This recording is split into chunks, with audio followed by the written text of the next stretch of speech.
Hey everybody, welcome back to another episode of the Hang Up on Wednesday night. I'm Matt Dillahunty. Thanks for joining me. It's been a busy week for me. Hope you guys are doing really well. Um, I'm exhausted, but that's all right because this actually revitalized me. We're taking phone calls tonight after I blab for a couple minutes and bring my guest in to blab for a couple of minutes. 720-619-2288 is the number. And we're continuing my year of Zen. And that means that, there's not going to be a crash out. There's not going to be the yelling. I will still use as much profanity as I like just because I enjoy it.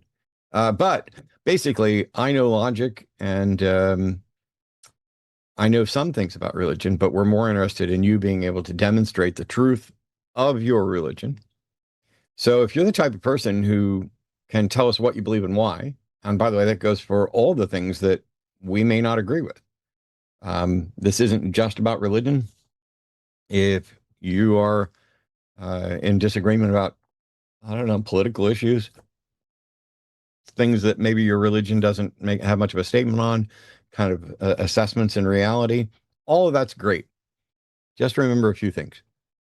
What this boils down to is tell us what you believe, probably answer some clarifying questions, understand that there's going to be a slight delay, and that's going to make things difficult. We'll have to, pause a little bit.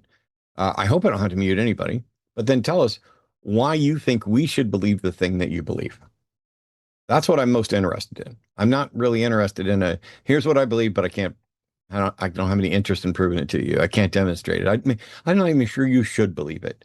Um, this isn't like open mic night at the library where there's three people waiting to hear what your opinion is or what you read about. We're looking to be convinced of things. Hey, am I wrong about, the left, the right? Am I wrong about a God? Am I wrong about spirits, souls, the supernatural, heaven, hell? Am I wrong about morality?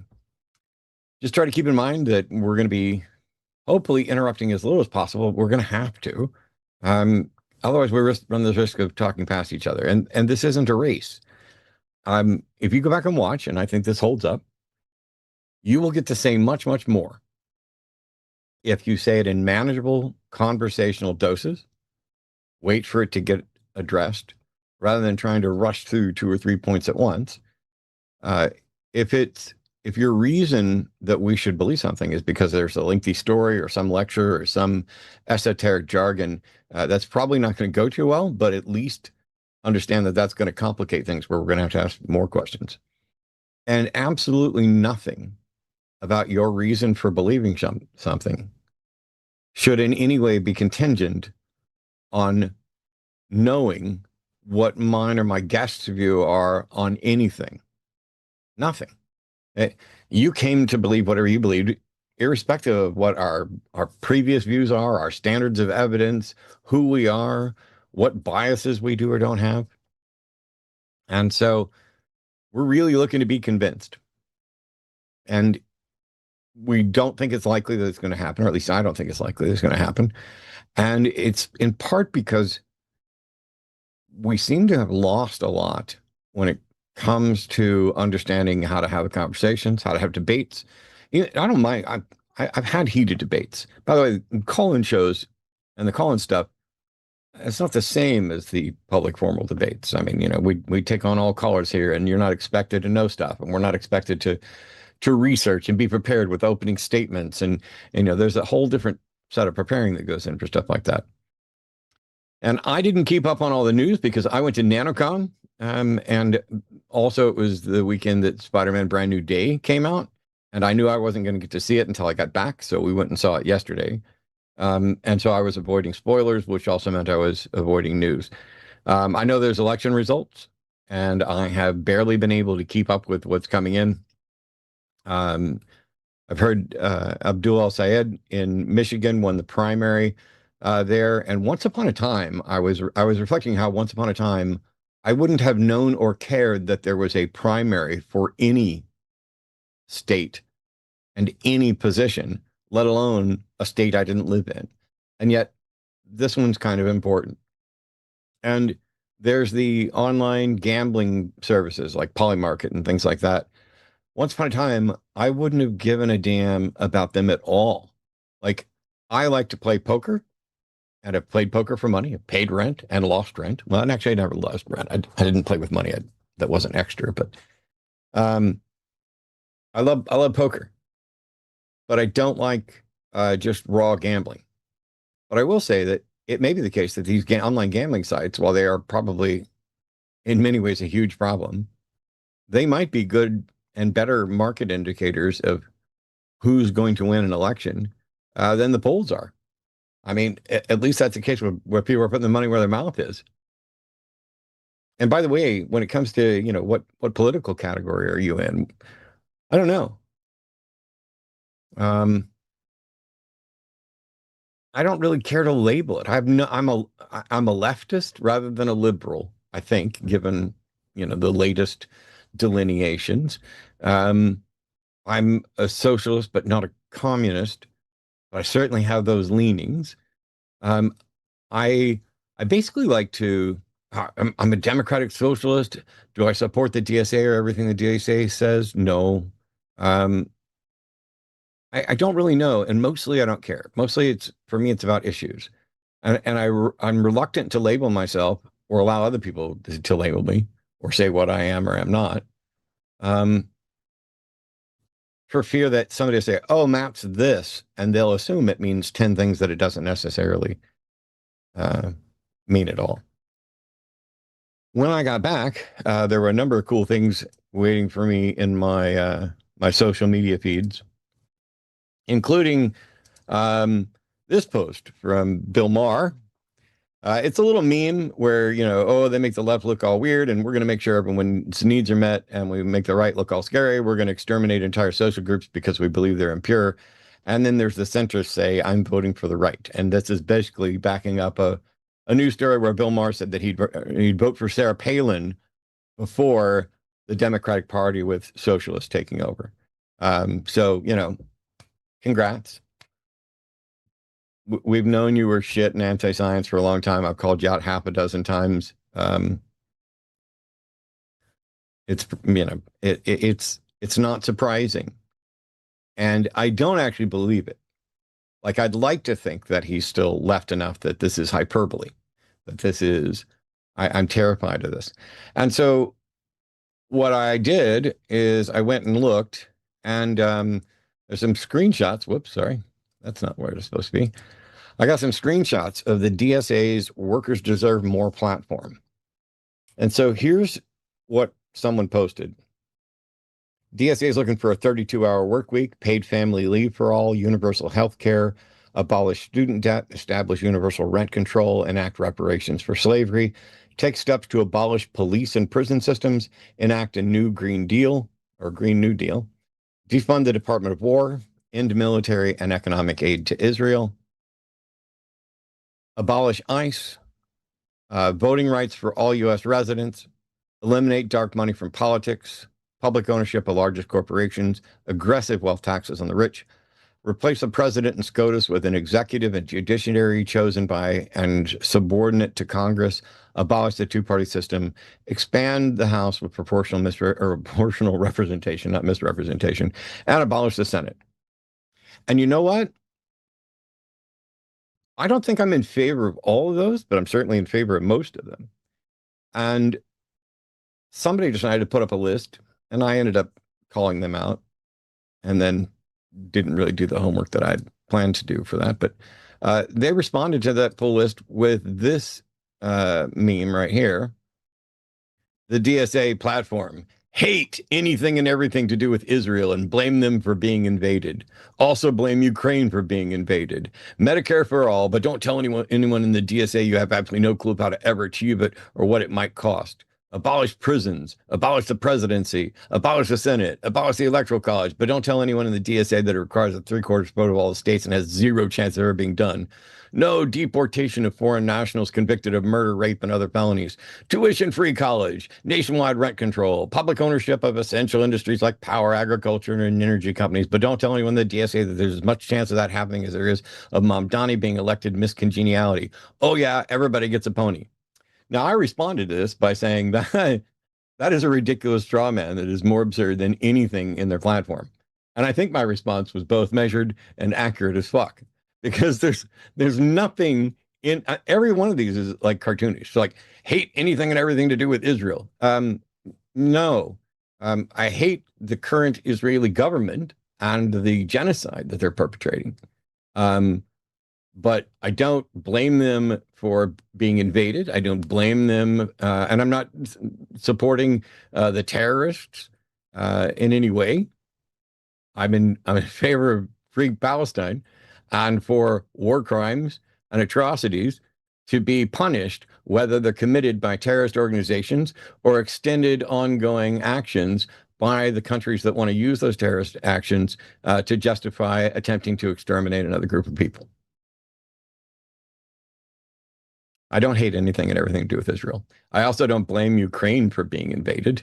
Um, it's weird because I think this comes from the DSA wanting to reduce military spending. And so they're like, oh, but that would be abandoning Ukraine. I don't know enough to know who's saying what about Ukraine, but Medicare for all, but don't tell anyone you have no idea how to ever achieve it. Well, actually, there are viable paths to something like Medicare for all.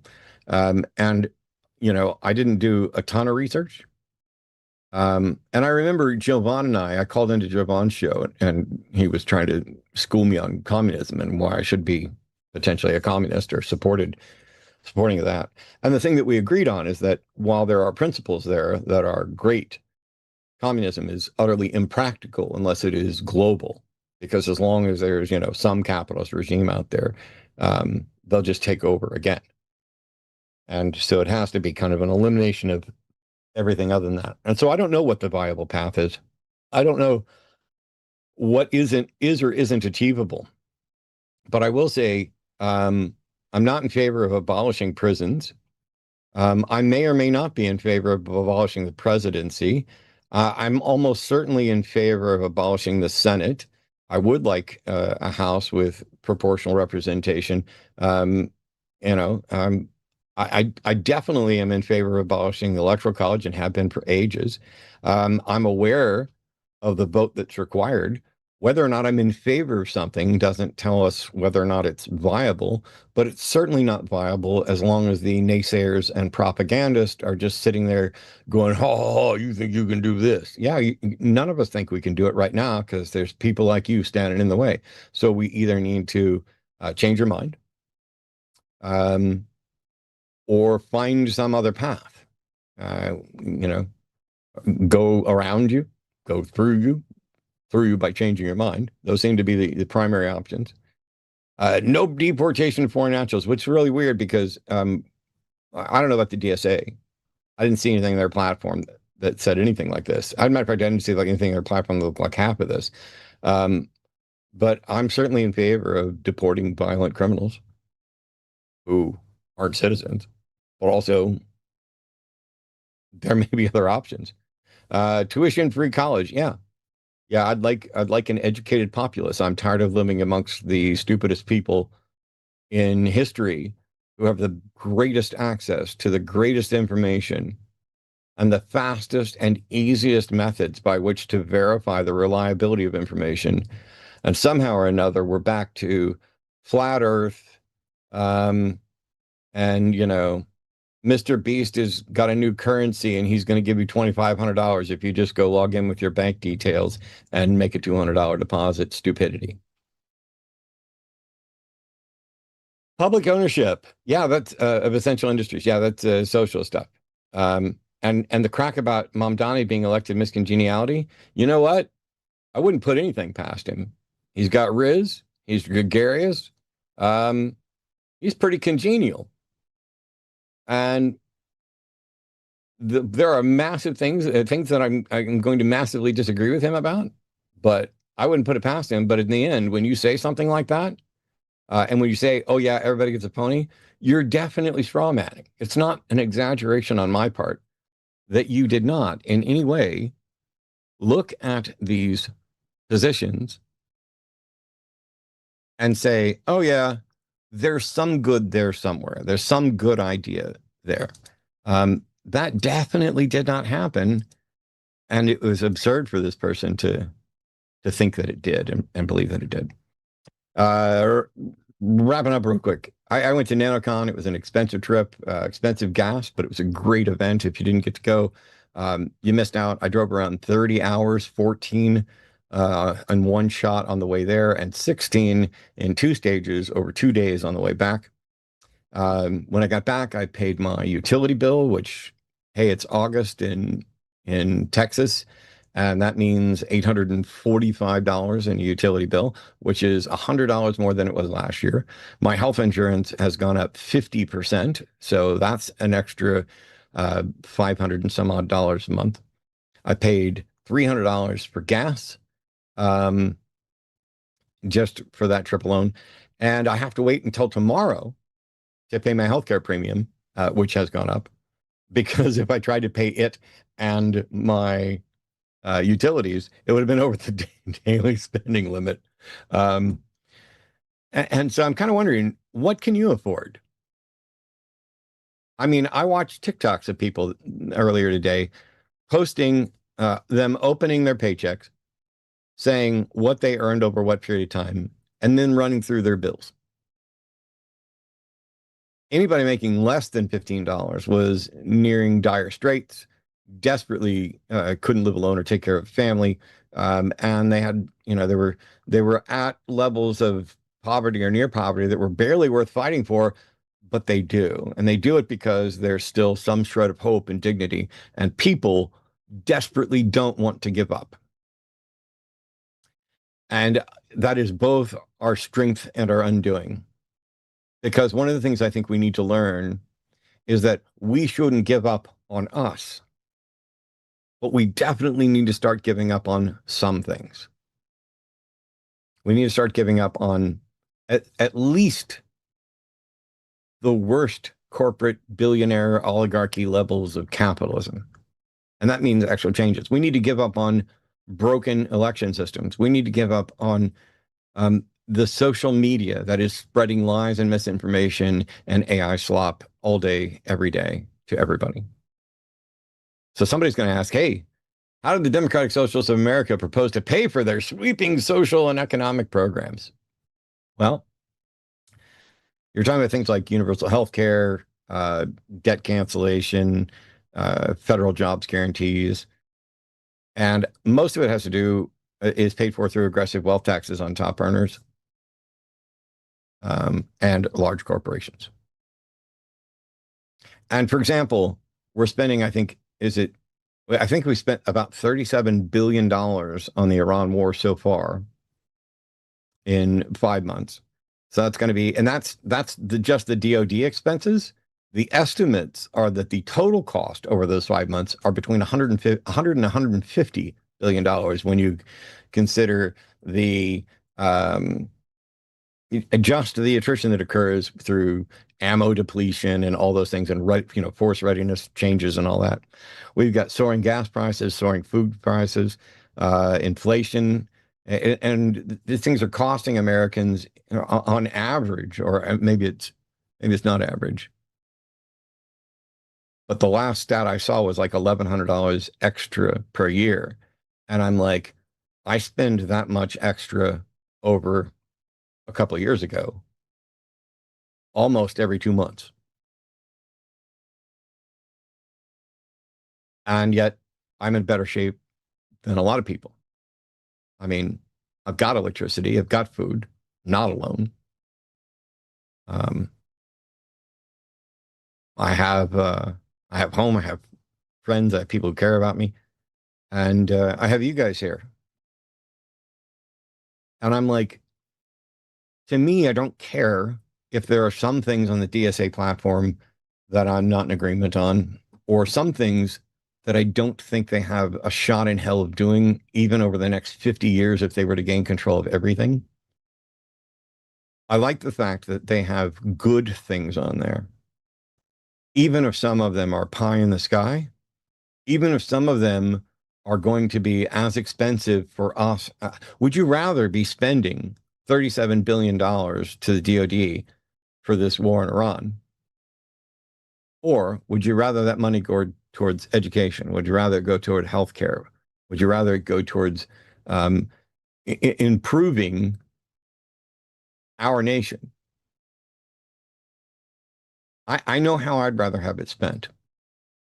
And what I'm more convinced of than the notion that, oh, this platform is perfect and great and yeah. What I'm more convinced of than that is that it's way better than giving in to the fascist right. It's way better than voting for Sarah Palin, Bill. And by the way, it's not like you elect some DSA folks and instantly everything changes.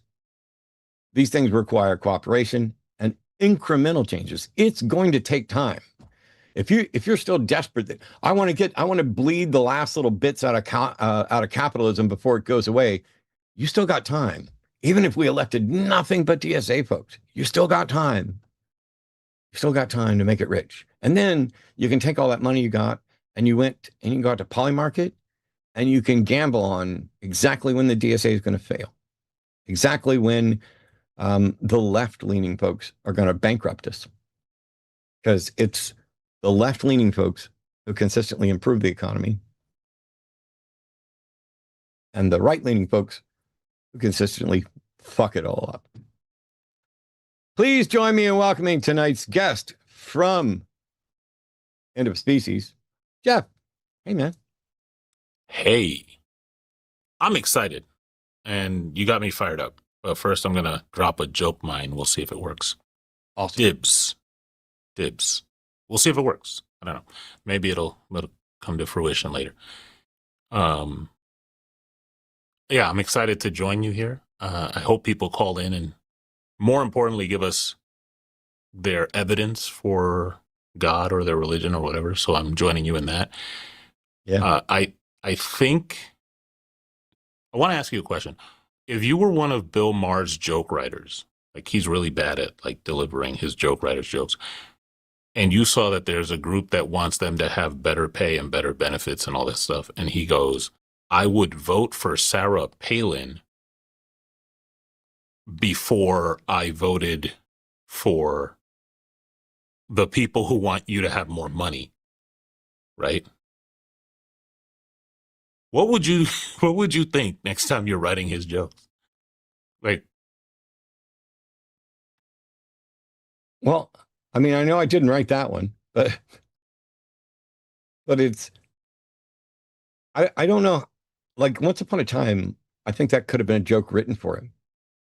Like, I'd sooner vote for Sarah Palin than this. As you know, like I'm gonna be hyperbolic and funny in that way to kind of make it clear, you know, how much I'm opposed to this. And now it's just sad. So I'm not a joke writer though. but like, I mean, it is true that they want him to, like the DSA wants people to make more money and be able to make ends meet. And he has employees, he has workers. So if it was me and I'm in charge of writing his jokes and I'm the person driving him around and I'm the person, like all the people around him that are laborers that like, what are y'all thinking right now working for Bill Maher, knowing that he don't give a fuck if you if you buy food, right? That's crazy. And when you do that with some of them, when you say things like, you talk about how much more they have and how much more they make than the people they employ. What you get back is, yeah, but I'm creating jobs for all of them. They wouldn't have jobs if it, you know, or they wouldn't have this job for me. And I pay my employees far better than everybody else does. I hear that over and over again. You know, we make sure that our employees are well taken care of. Great. Why are you opposed to doing that for everybody? Mm-hmm. I get that, you know, we tend to take care of the people who are closest to us first. I'm almost always gonna be nicer in an argument with my mom than I am with random caller. I'm gonna make sure that, you know, Arden's taken care of. before I make sure that some of my other friends are taken care of. And then from there, it gets on out to where somebody I've never met somewhere else, I don't know that I've got much left to do for them. But just to pretend that there's not a systemic problem because you're not specifically doing this problem in your own house, but you're supporting the problem amplifying across the landscape. That's just really weird. Yeah, good point. I mean, I'm sure Bill Maher avails himself of a fast food burger every now and again, or he goes to like the supermarket, or he goes to any other place where there are people that are not making ends meet. And I don't think I just don't like, just the optics are bad. Like, you could just as easily shut up and not say nothing, even if you don't believe it. Just shut up and don't look like an idiot, like a, you know what I mean? Yeah. Um, the other thing, like, I was looking at the straw man list, and it just said tuition free schools. Like, that's a bad thing. Um, like it didn't even say anything like they want to bankrupt us with, no, it's just tuition free schools. And I know that tuition in in-state schools started coincidentally around the time that they started letting people that look like me go, because they used to be free. So to the person, I hope that person calls in, because that would be the question I asked them. It's like, why don't you want black people to go to school? Like, what's up with that? Um, yeah, I think tuition free schools would be dope. I think, like, you and I are going to have callers today talking about whatever thing. And one thing that is a common thread is that people don't know how to make arguments. They don't know how to research stuff. And school helps with that. Yeah. Like, that's the place you do that. So if you make it free, then you kind of have an incentive to, I don't know, get better at this kind of stuff. Well, you And that's had an not to, example. no, go You had ahead. an example that you gave me right before we went live. And I'm wondering, maybe we should take your example, send it to Arden in chat, and put it up as a poll and see what percentage of people would pick one option over the other and see if maybe that drives some people to call in. I like that. I All like right. that. So while Jeff's getting that typed up and sent over to Arden in our chat, I'm going to remind everybody, hey, it's a call-in show. And generally, I like to talk about religion. That's where my expertise is. I have no expertise in anything, but I've been talking about religion the longest. And to the extent that I know anything, it's a bit about maybe logic and epistemology and how to take complex topics and make them approachable. And you might just say that the only reason I can do that is because I'm incredibly stupid and needed to dumb it down so I'd understand it. I don't care. You're not going to offend me by anything you have to say about me that way. But as much as I love um, defending religious topics and learning about religious topics, I'm not going to put any off limits areas tonight. We're gonna At the end of the show, we're gonna end up reading all the super chats, $5 or more, and if you have stuff you want to send in to force me to read or force Jeff to read, that's fine. But in between, I mean, don't get me wrong, if you've been banned, you're still banned. But if you haven't been banned and there's some topic that you wanted to ask about, as much as I hope we get people calling in to defend religious views, to explaining why we should believe in Jesus, why Trump is a good president, why MAGA is just going to win, how today's elections, um, are just not going to matter, that we're all going to get dog stomped, that it doesn't matter that Tallarico is leading Paxton. Um, by the way, you guys are extra special in luck because not only did I drive that 30 hours over several days, and I mean, you can hear I'm hoarse, and I was gone and had all that stuff going on, and I got back and I haven't had a lot of sleep, and the governor of Texas outlawed hemp gummies. See, they'd already outlawed, anything that was weed related. And last Friday, uh, they outlawed any and all hemp products. So the drink I might go down to the gas station to get that would last me like 4 days, uh, I can't get that anymore. And the hemp gummies that you go down to the gas station and pick up, um, they were great because they were, it was an end around. I admit it was a way around a loophole around their anti weed laws. But it's basically the same thing. And so I understand why they would want to include it here. But I was talking to Seth Andrews on the phone, and I was like, yeah, I don't know how I'm going to get to any sleep now because they basically just took away um, the medication that I would take at night to get sleep. So for those who want to call in and argue, today's a great day to do it. It's a bad day because Jeff's here and Jeff's way better on most of this stuff than I'm going to be. But it's a good day because I'm tired. I haven't had any sleep. I'm cranky. And the governor basically took away my fake weed. Um, and Seth was like, what's wrong with Texas? There's a dispensary all over the place up here in Oklahoma. And my brother's in Missouri. Dispensaries all over. Like, not just dispensaries where you can go in and get fake stuff, weed. I don't like to smoke because I'm a former cigarette smoker. And so I don't like to smoke or vape. But if I go up to Missouri, I can just get a proper joint right down the street. And these states are states you couldn't pay me to live in once upon a time because their laws are so atrocious with regard to individual rights, taxation, LGBTQ rights.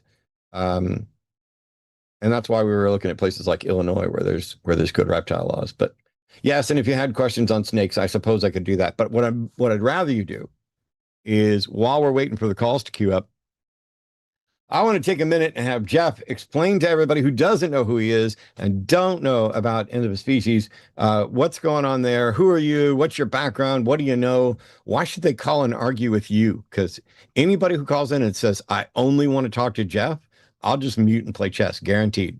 I say guaranteed right up until I can't help myself, but y'all know when that is. So yeah, I'm Jeff from End of a Species, and End of a Species is my entire raison d'etre. Like that's the thing that drives me. It's the one hypothesis I have that I hope I'm wrong about, and that is that our species, has had a great run. We did some cool stuff, but it's kind of over. I have a website, endofaspecies.com. I go into some detail, but I also like to point out where evidence of our decline is just too in your face to ignore. The most important thing is I think sophistry is going to be our downfall. It's the prefrontal cortex like rebelling against us and putting us in a place to fall for some of Wile E. Coyote's traps. But that's the hypothesis, right? I'm hoping in coming on these shows and talking with people that I'll be proven wrong. I haven't been convinced otherwise yet. So that's a thing. But I really have in the journey of like creating content and meeting people, I have met some really intelligent, really rational people that give me a little bit of hope. Not enough to overcome the hypothesis, but at least a little bit of hope. As far as my background, I'm just a guy. I'm just a Dominican guy who likes to know stuff, and I like other people knowing stuff, and I don't like being conned. If you call in and you hear me say the words timeshare, that's a problem.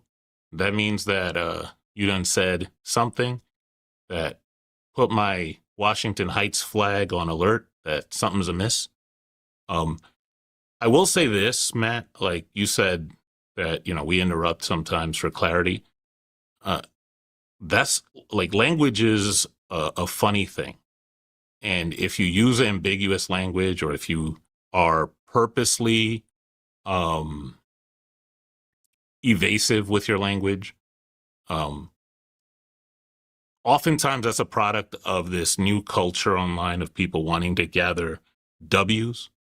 There's no W's when we're extinct. There's no W's when we're gone. So, and also nobody cares. So if you're very clear with your language, if you're 100% direct, if I ask a question or Matt asks a question and you just engage with it directly, we get a better understanding of your view. I get a better understanding of, like, maybe I'm wrong about something. And then, we get to see if what you're saying is correct. So I'm not going to go too much further into like what End of a Species is. Endofaspecies.com. I did a lot of work to try to put all that information on there. And I'm constantly putting new stuff on there. Like every time I have an idea, I'll just grab my laptop and say, let me put this on there. Somebody asked about the 50,000 gold pieces. We may get to that. Did I tell you about the 50,000 gold pieces? You have not. So, okay, this is one bit of the lore. There is a slice of End of a Species called the God Bounty. Now, I'm an atheist like you, but I've hedged my bet because if the God as presented is real, then that's a problem. And so I have offered up 50,000 gold pieces. It has been matched by 2 other creators, so that's for a total of 150,000 gold pieces to anybody that can bring me the head of Yahweh on a silver platter. Initially, this bounty, we're not class traders, so initially this bounty included a lower bounty of 30,000 if you couldn't afford a silver platter, 30,000 if you brought the head on a plate that you got from Kohl's, but then somebody donated the silver platter. So now if all you have to do is produce the head of Yahweh, you get 150,000 gold pieces, and I get the greatest centerpiece for a Christmas dinner in history. So if you want to know more, that's on godbounty.com. Let's hunt this dude. Let's I might have found an end around, by the way. Ooh. And that is, if Yahweh is real, then Yahweh could present directly or indirectly his own head on a platter, gather the money, and then use that for good things. Yeah, but the probability of him gathering tithes and using them for any other thing other than what he's been using them for is very low. But he could do that. I agree. He could do that. It'd be nice, though, if there was a God anywhere that would do anything good or do anything to demonstrate its existence. Because it seems that all we keep getting mostly is yahoos for Yahweh. And the yahoos come in and have the worst arguments, the least evidence, nothing particularly useful, don't seem to understand the basics of logic. Like I watched somebody who fancies themselves a debater get asked about or presented with a trilemma. And upon being presented with it, they were like, yeah, but is it true? Yeah, but is it true? And I'm like, wow, how dumb do you have to be to pass yourself off as somebody who argues for a living and understands logic and not know the basics about, hey, what is a trilemma and what are truth values? It's absolutely bizarre to watch people pretend like they know stuff when it's very clear they don't have the first clue and probably couldn't argue their way out of a wet paper sack or a tightly sealed jar. Yeah, clearly trilemmas are not propositions. So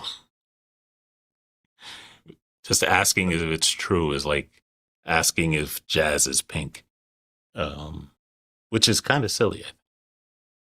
If jazz is pink? Yeah. It might be to a synesthete, though. Oh, true.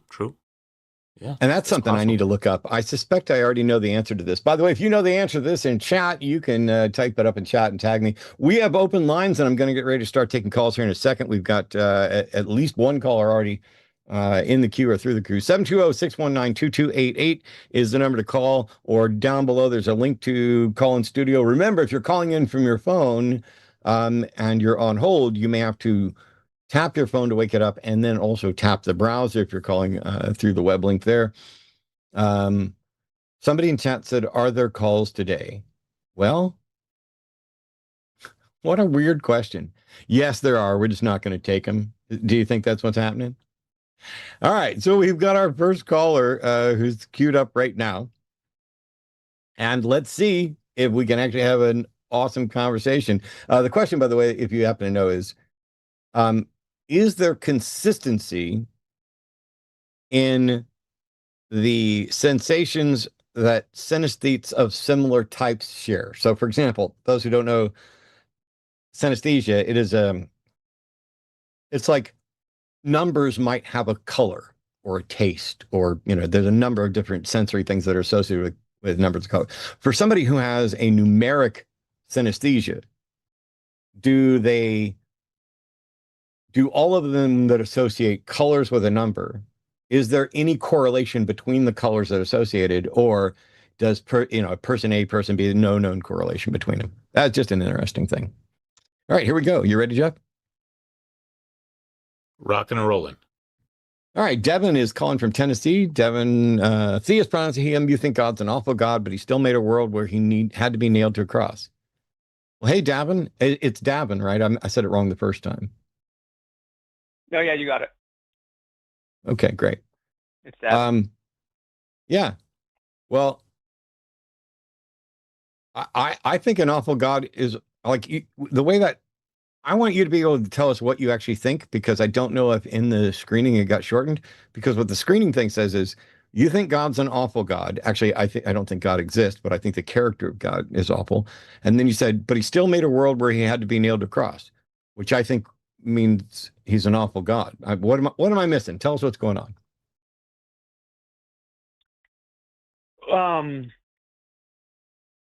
Well, I guess my argument presupposes that Jesus is God, and that's not really what I want to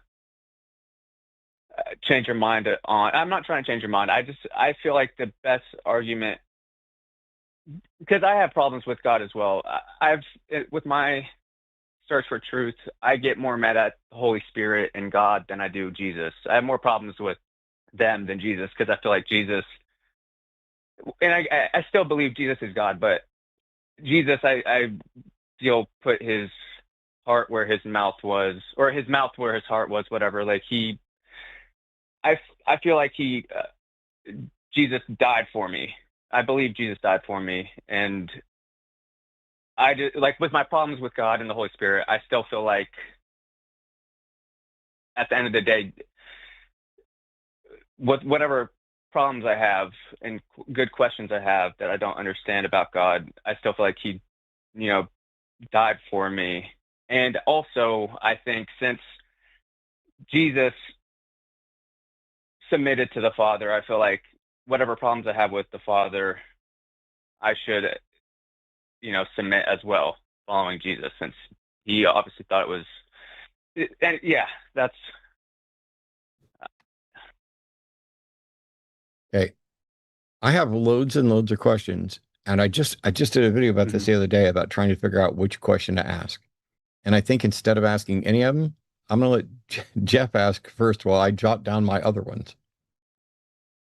Okay. So I was actually just thinking about this week because I was reading John 3. I love this chapter, but specifically verse 16, which is super famous. Right. And I think that's kind of what you're referring to, right? God so loved the world that he gave his only son, that kind of stuff. Mm-hmm. All right. I think that's a famous con job. And I'll tell you why. Like I want you to think of, I don't know if you have a significant other or spouse or someone you really, really love in your life, and think about the last time that you were on a date or in a romantic situation, and just think if there's any scenario where you think, you know what would make this more romantic? Um, a, a crown of thorns on one of our heads or on somebody's head, anybody's head. Like, that doesn't seem right, right? Yeah. Um, No, I mean that's one of my problems. Do you want to continue your thought, or can I just say something real quick? yeah, no, go for it.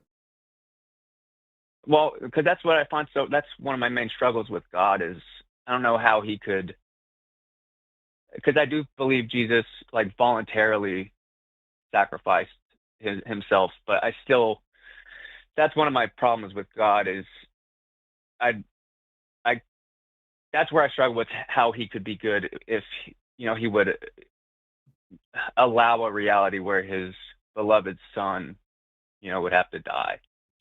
So I think I'm following you so far. It, Yeah, it, but yeah. you do realize that doesn't sound that sentence doesn't sound like it's helping the case, the God is good case, right? No, I agree, but I mean, I could make my case for why I still believe besides the fact, but I'm just trying to say I agree. Like I'm just saying that is a personal struggle, but I think the fact that Jesus still submitted to God, I feel like that's a good reason to submit. Even yeah, but I don't know. I'm not sure what you mean. Like, you think that the fact that Jesus submitted to God is a good reason for us to submit? yes, because if he was willing to lay his life down and submit to God, just because I don't believe that is a loving, like, again, I don't get how a loving father would make a reality where his son would have to be sacrificed. But I feel like since I do believe Jesus is the Son of God and lived a perfect life and voluntarily laid it down, I feel like that's a good reason to submit to God. If I'm you, I'm sensing that you're kind of making a distinction between Jesus and God. And if I was to like follow this along, I would say that the best conclusion is that we should make it so that Jesus didn't die in vain and go after the person who created a reality where he had to die. Like, that's what, like, if I'm taking out any religion, like, thought from it, and I say, hey, this person laid down their life so that this other entity wouldn't go after me, I would say, well, then let's go after that entity so that they didn't die in vain. They're maybe their defenses are down. I don't know. But it does it most certainly doesn't paint either one of them as good. Like, if Jesus laid down his life and expects submission, then that's just manipulation. Um and then the God that made that scenario is just, I would say, like an asshole. I don't know. I think that's the best term I could think of.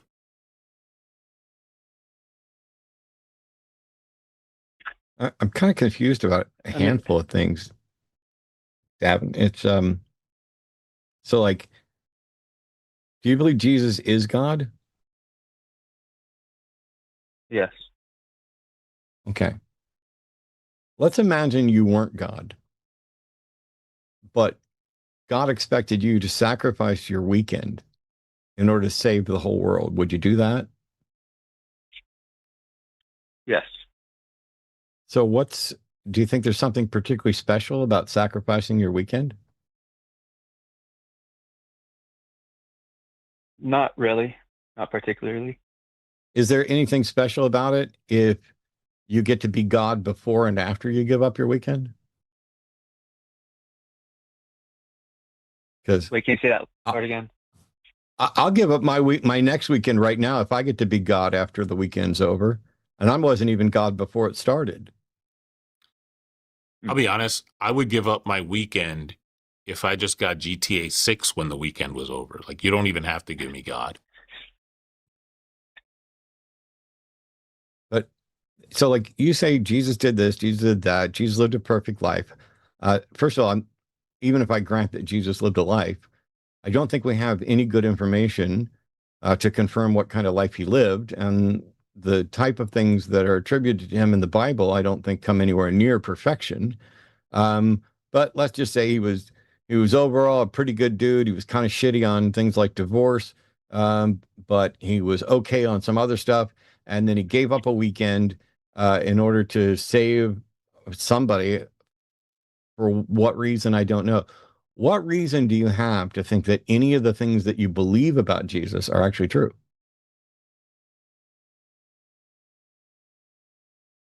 So I'll say that. I mean,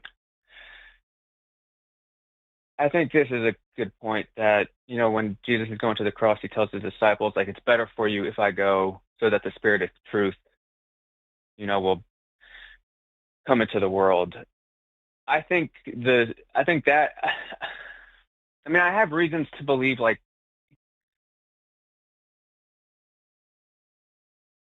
I'm sorry, can you rephrase the question? Sorry. Or can you, uh, I think the question is like, how do you know that any of what you read about Jesus is true, like is accurately depicting what actually happened? well, I just feel like I experience and see the spirit of truth that is in the world. Like Jesus now has this bar, whether he existed or not. Like there, by Jesus is just this story. 'Cause that's why I'm a believer, is because I think it's just like the best story. But I think that's I'm even more confused. like how. I say that because you say you see truth, but then you go from Jesus being God as the truth to Jesus being a good story. I'm not even convinced it's a good story. How is it a good story to say, we're going to keep the Old Testament laws, we're going to keep the misogyny up, we're not going to do anything to change our views on slavery or genocide, we're still only going to allow divorce in the case of fornication? I don't see what's good about that. I don't see what's good about a story that suggests you were born mired in inherited sin and guilt from generations before, and you're so atrocious that God had to come down and become a sacrifice to himself to make a loophole for rules he's in charge with because you're so shit. And so is everybody else. I don't see what's good about that story. I would think a better I story. think Look ahead. Well, I think it's less that humans are so shit, and it's more that God is so holy. I mean, I don't know a lot of like terms, but I do know like the divine dilemma. It's like, how can a just God like forgive sin, You're talking or about the be so Euthyphro holy dilemma. but still. You're talking about the What was Euthyphro that? dilemma. You're talking about the Euthyphro dilemma. If God is all knowing and all Okay. good, then why is, if God wants to stop evil and he knows everything, then he knows about the evil. And if he's all good, then he wants to stop the evil, then whence cometh evil? Um, Hold on, I'm looking it up. That's not. My keyboard's dead. That's not exactly the divine dilemma that I'm. I mean, from well, okay, I'm not going to use my laptop, but my point is like I have questions, I have problems with God too, Oh, I'm sorry. I'm sorry. and You're right. This is how tired I am. First of all, I got to correct and I got to apologize. That's uh, not the Euthyphro dilemma. Euthyphro dilemma is something good because God commands it, or does God command it because it's good? I That's think that's a good way to put it. that's the wow. Where is my brain, Jeff? And what did I misrepresent? No, that's accurate. But the other one wasn't. No, the other one, that was the problem of evil. I think what you were. Yeah, it was just a generic problem of evil, not Yeah. Euthyphro dilemma. So okay, we've now corrected that. Please continue. I'm sorry, Devin. Okay. Well, so no, you're good. I'm not used to any of this, so bear with me too. But my whole point is, well, I was point I was making was I think it's less that humans are so evil and shitty. When again, I think it's still the sin that's the problem, not humans, because we weren't made like this. But I think it's more that God is holy. Like I feel like I think that's the main point. And I'm not trying to What do like you mean by because what do you again, mean by holy? Like, what does that mean? to me it means he's completely separate. He's in his own category. He's and I like and righteous too. I feel like that's important. But holy, just like good, just like I feel like he's yeah. That's kind of what I mean. Uh, Um, I don't have like a So if God murders everybody except for 8 people, it's just automatically good, or does it have no moral value, or what? well, like Scripture says, I feel like there's some level. I do believe that whatever God does, just because it's His nature, it is good. And I Okay. think we can talk So about so the yeah. problem with that is you're deciding that whatever God does must be good.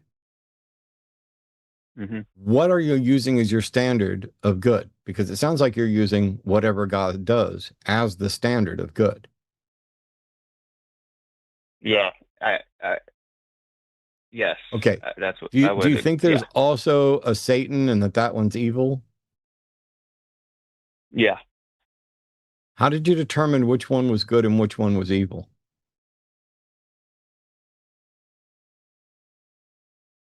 Well, I'd say the one that died for me was the good one, and I'd say the one that leads me to be more evil and hateful is the bad one. Okay. So well, first of all, I don't think either of them exist. I don't think either of them are leading you to be Sure. hateful. But where's your evidence that there's a Satan? By the way, you're already presuming that Satan is leading you to be hateful rather than good. Um, who kills more in the Bible, God or Satan?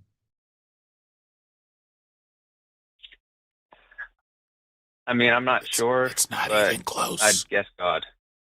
Yep. What does Satan do God. that you find to be wrong or immoral in the Bible? I mean, a lot of people think that the serpent in the garden, even though it's never called Satan at all, they think that was Mhm. Satan. Did the serpent in the garden lie or tell the truth? He told half truths. He told the truth. What was the half truth? Yeah. What was the Well, he half didn't. truth? Well, that he said that they would die, but they didn't No, die immediately. It no. was. You're mistaking it. God said they would die. The serpent said they would not die, and they did not die. Where's the half truth? Oh, okay. Yeah.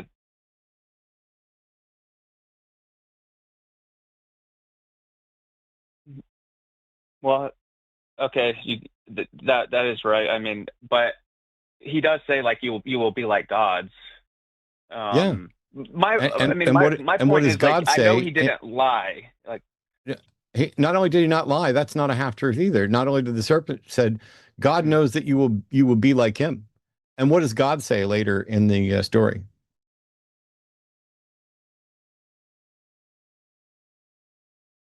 that Genesis 3, they are chapter like us, 22, knowing. or Genesis chapter 3, verse 22, God says, Behold, the man has become like us to know good and evil. Uh, By the way, if they didn't know good and evil before they ate the fruit, how could they have known it was wrong to eat the fruit?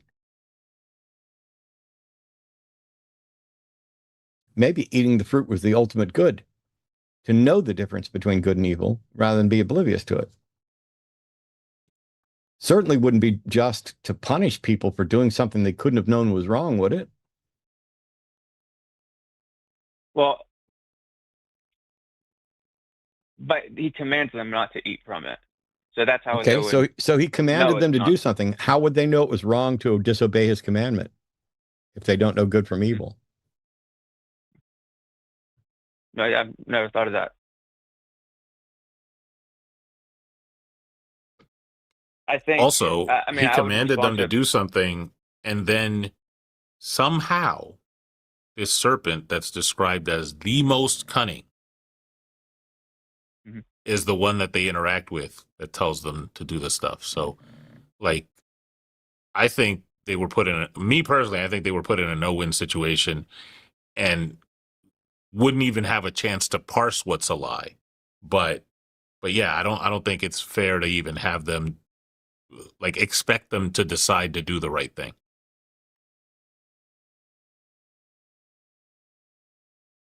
Mm. At the end of the day, I'm But still stuck because, like, would you agree that everything you're referencing, the only information you have is what it claims in the Bible? Do you have anything beyond the Bible to affirm that any of this stuff is true?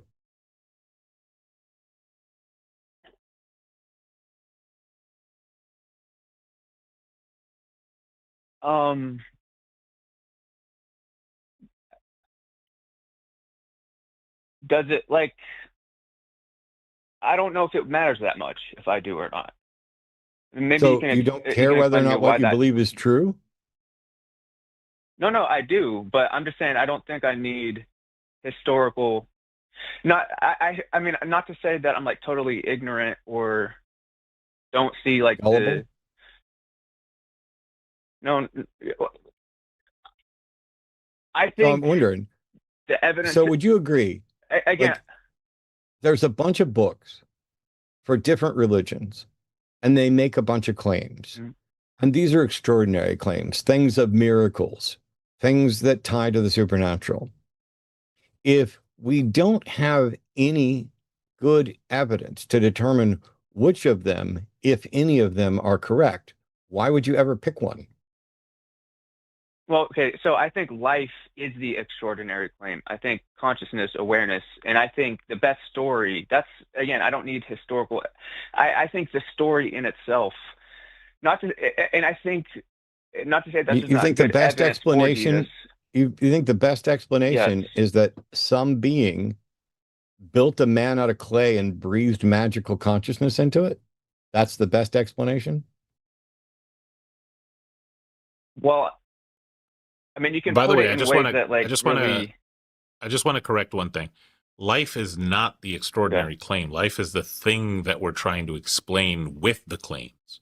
So like life is the thing that we see and we're trying to explain that and then Matt's question. So like I just wanted to make sure that was the thing. No, yeah. Um, but I still think not that.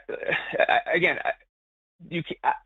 I mean, correct me if I'm wrong on this, but I don't think anyone can, because I know you can't think of a better love story than, again, there's no other God that like laid aside their glory.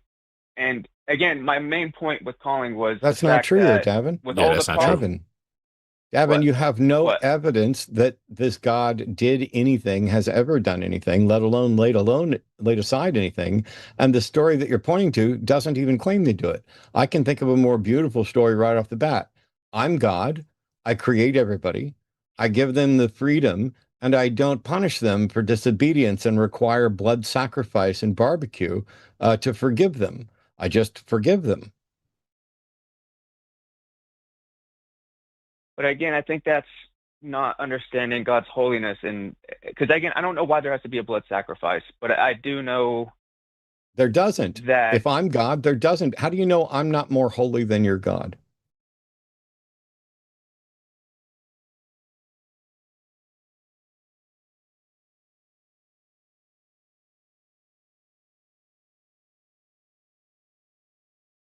well, there's not stories, a whole Bible religion, based around you.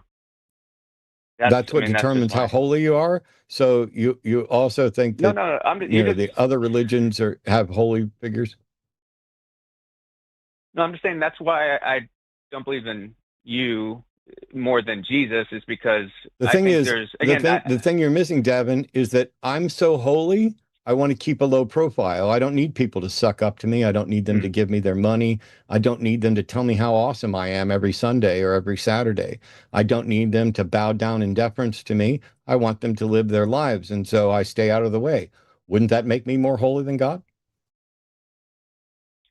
Well, what if those people are steeped in sin, and there's an evil person, like this evil What's force, sin? trying to keep them from. What's sin? Well, first of all, am I more powerful than the evil force? I could just eliminate it, right?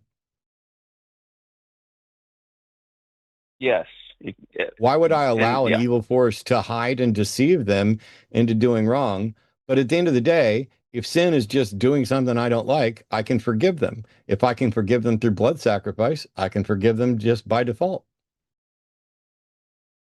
I'm the best God you've ever heard of.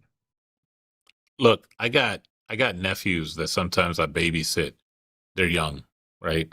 And sometimes they wanna wrestle with Uncle Jeff, or they want to fight with Uncle Jeff, and they come up and they start swinging on me. I don't feel it. Like I'm not gonna say, hey, this person's trying to attack me. They're little kids. They can't like budge me. So I just let them get their energy out, and then that's cool. That God could do that. God could be like, hey, these people are offending me. It's like nothing to me, like whatever, and move about his day. No, no, Why is God so I weak? get.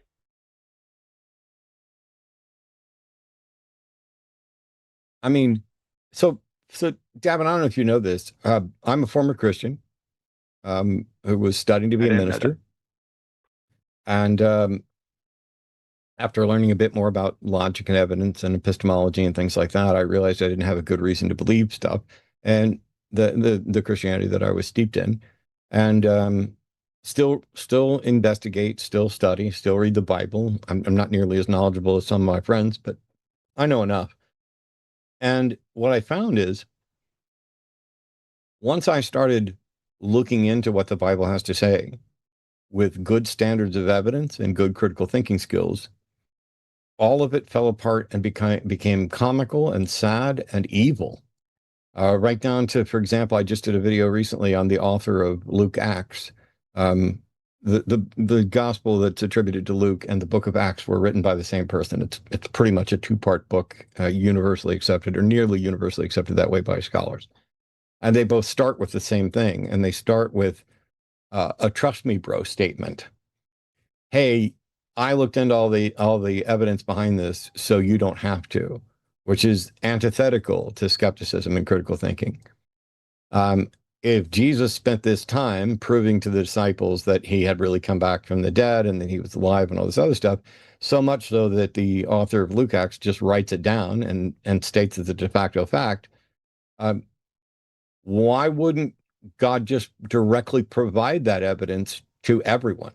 Why would Jeff and I have to sit here and say, hey, what evidence do you have? And have Christian after Christian after Christian after Christian say, I really don't have any evidence to do this. I can't show you that he was crucified and stuck in a tomb and resurrected. We just only have the stories. I can't show you that there's a heaven. I can't show you that there's substitutionary atonement. I can't show you any of these things. It's just a matter of faith. And I'm wondering, is there any position that someone couldn't accept and just say it's just a matter of faith?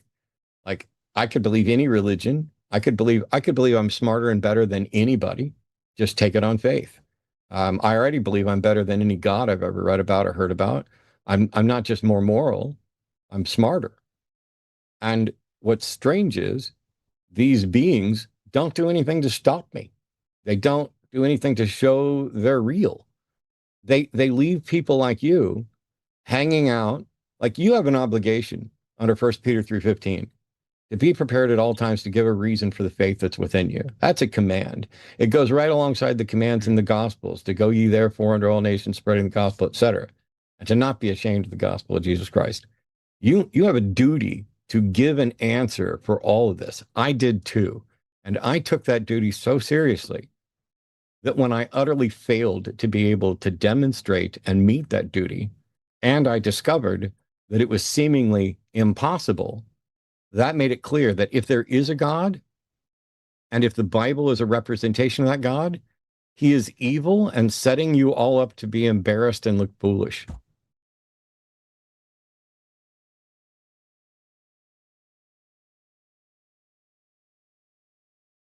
No, yeah, I hear you. And again, I still just feel like that again.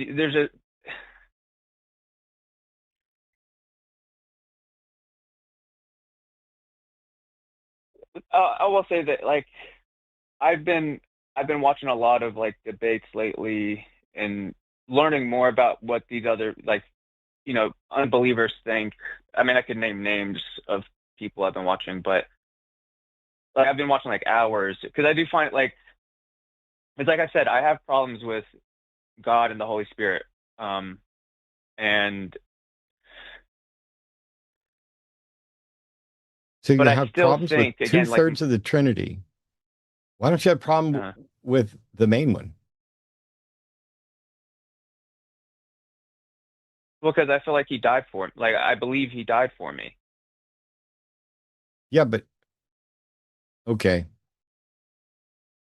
You really like Jesus and you're confused as to what to do about the fact that you're not as big a fan of God or the Holy Spirit when they're supposed to all be the same, Hmm. right? Yeah. Well, yeah, yeah. Let's assume for a second that Jesus voluntarily gave up a weekend for you. Why Well, is that a wait, good can I just thing? stop you with that? Sure, Well, because you keep saying, he gave up a weekend, but he correct. gave up, perfect he gave up perfect communion. He gave up paradise to, No, he one didn't. pastor said, like, he decided Where's Jesus right now, according to Christianity? the, the right hand of God, on the throne, the right hand of the throne of God Where's paradise?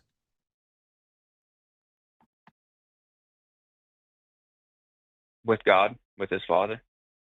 So how did Jesus give up paradise? Well, because he took on the sins of humanity, and, For how long? that's For how three long? hours, but For less than a three weekend. hours. So how is it inaccurate of me to say he gave up a weekend? I say he gave up a weekend, and you're like, he gave up paradise. And then I ask a couple of simple questions, and you just defeated your own argument. What did Jesus do, and why did he need to do it? Well, that again, I don't understand why he needed. I mean, I mean, I have my own problems with again why it needed to happen, but I still feel like my argument mainly is the fact that he submitted. He voluntarily gave up his life.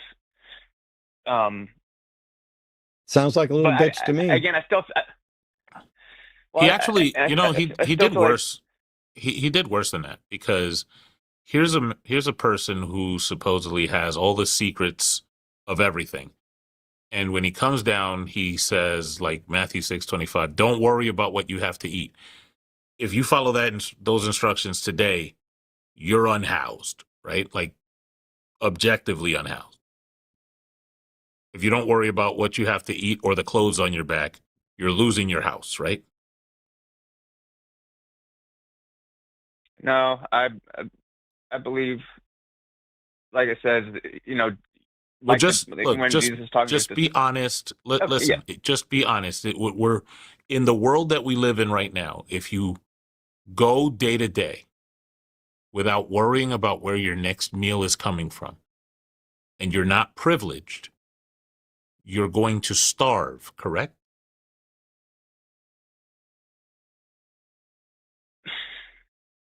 I think prayer helps with that, but Unless you're telling me there's no Christians anywhere in any unhoused community, you're telling me there are no Christians in the global South, you're telling me there are no Christians in any place where they have um, uh, food insecurity, there are no Christians in those places that are starving. no, there definitely are.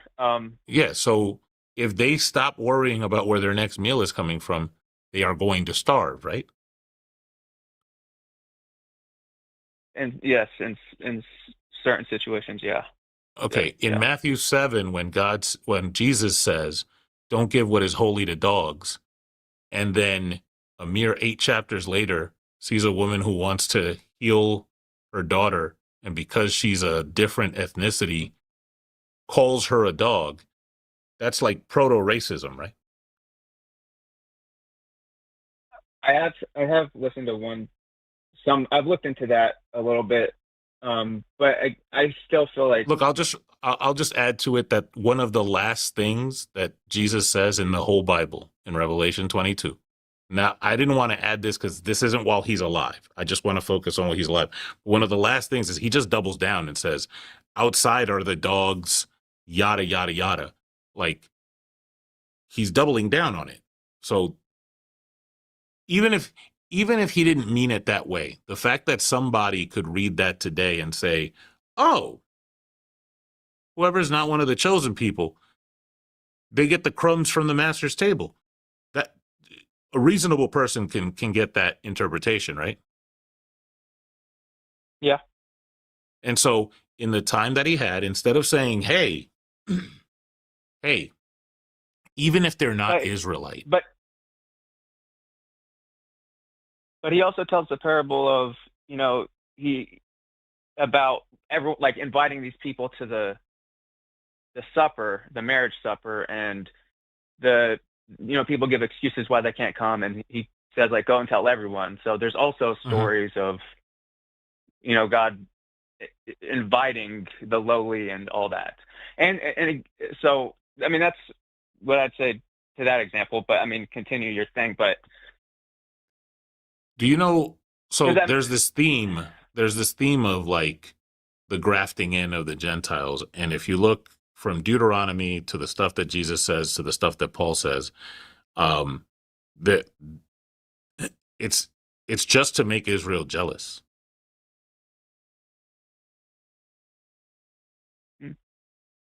They're like, the Gentiles are like a mistress. It's fine, right? But it doesn't change the fact that one of my gripes with the Bible is that a terrible person can just grab it like a Rorschach test and say, oh, the stuff that I'm doing is righteous because it says it right here. Just like a good person can read it and take the same Rorschach test and go, hey, I should feed people that are hungry, right? But it still leaves room for those terrible people to do the terrible stuff. Like, they can read the Bible and they'll cite it. The Bible says, do this thing. Mm-hmm. And then they're doing terrible things with the Bible endorsing it all the way. Mm-hmm. And Jesus, being on earth for however long he had, could have been very, very clear. Hey, no, don't do, like Matt, I've seen you for years say the same thing. Like, why didn't he say don't do slavery? Why didn't he say don't do a bunch of stuff, right? Yeah.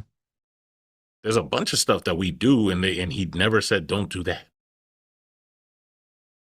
One of the weird things for me, and after this, I mean, don't get me wrong, I appreciate, but I think we've given you a lot to think about, Devin, and we might be close to wrapping up because I've got a couple other theists on the line, but there's a difference between what the God portrayed in the Old Testament seems to want and care about than what the God of the New Testament seems to want and care about. And it's either grand or subtle, depending on which verses you pick or anything else. And so you, like Jesus, and you got some problems with God and the Holy Spirit. And I hope you work some of that out, because it's because the doctrine is bullshit. And it is because these things are completely irreconcilable. And it's because the Trinity is an absolutely nonsensical idea that no one can actually properly make sense of. And yet you've been given handfuls of, oh, it's because of his holiness, and oh, he did this, and oh, there's this. The God of the Old Testament told people what good was. It's one of my favorite passages, because while the Old Testament God didn't really speak too much about an afterlife, the details of whether or not there's an afterlife within Judaism are going to vary and be different, because the Bible portrays it as when people die, they went to sleep with their fathers, not that they were still existing or awake or suffering or anything like that. That stuff just didn't really exist in any strong sense in Judaism. So that's why it's kind of like open. But what God supposedly says, or the message God conveys in Micah 6:8, is that what God considers goodness is fairness, loving kindness, and loyalty, and humbly obeying God. And that is way better in its simplicity and directness than believe in me and, repent and blah, blah, blah, blah, blah, blah, blah. But they're not that different. And here's the big problem. I have no evidence that there is a God or that Jesus is God. I have no idea what a God wants. I have stories from people about what they claim God wants. I have storybooks like the Bible where there's claims that God wants. And I could go with Micah 6:8. But even if I did, and I was fair and loving and kind and loyal, although I have a problem with loyalty where the loyalty is to an individual rather than to a concept like the truth or freedom. But then we get to that part where it says, humbly obey God. How can I possibly humbly obey God when I have no idea what a God wants of me? No God has ever spoken to me, sent any message, conveyed any list of directions that I could verify were actually from a God, let alone the same God that said I needed to obey. How do I solve that problem?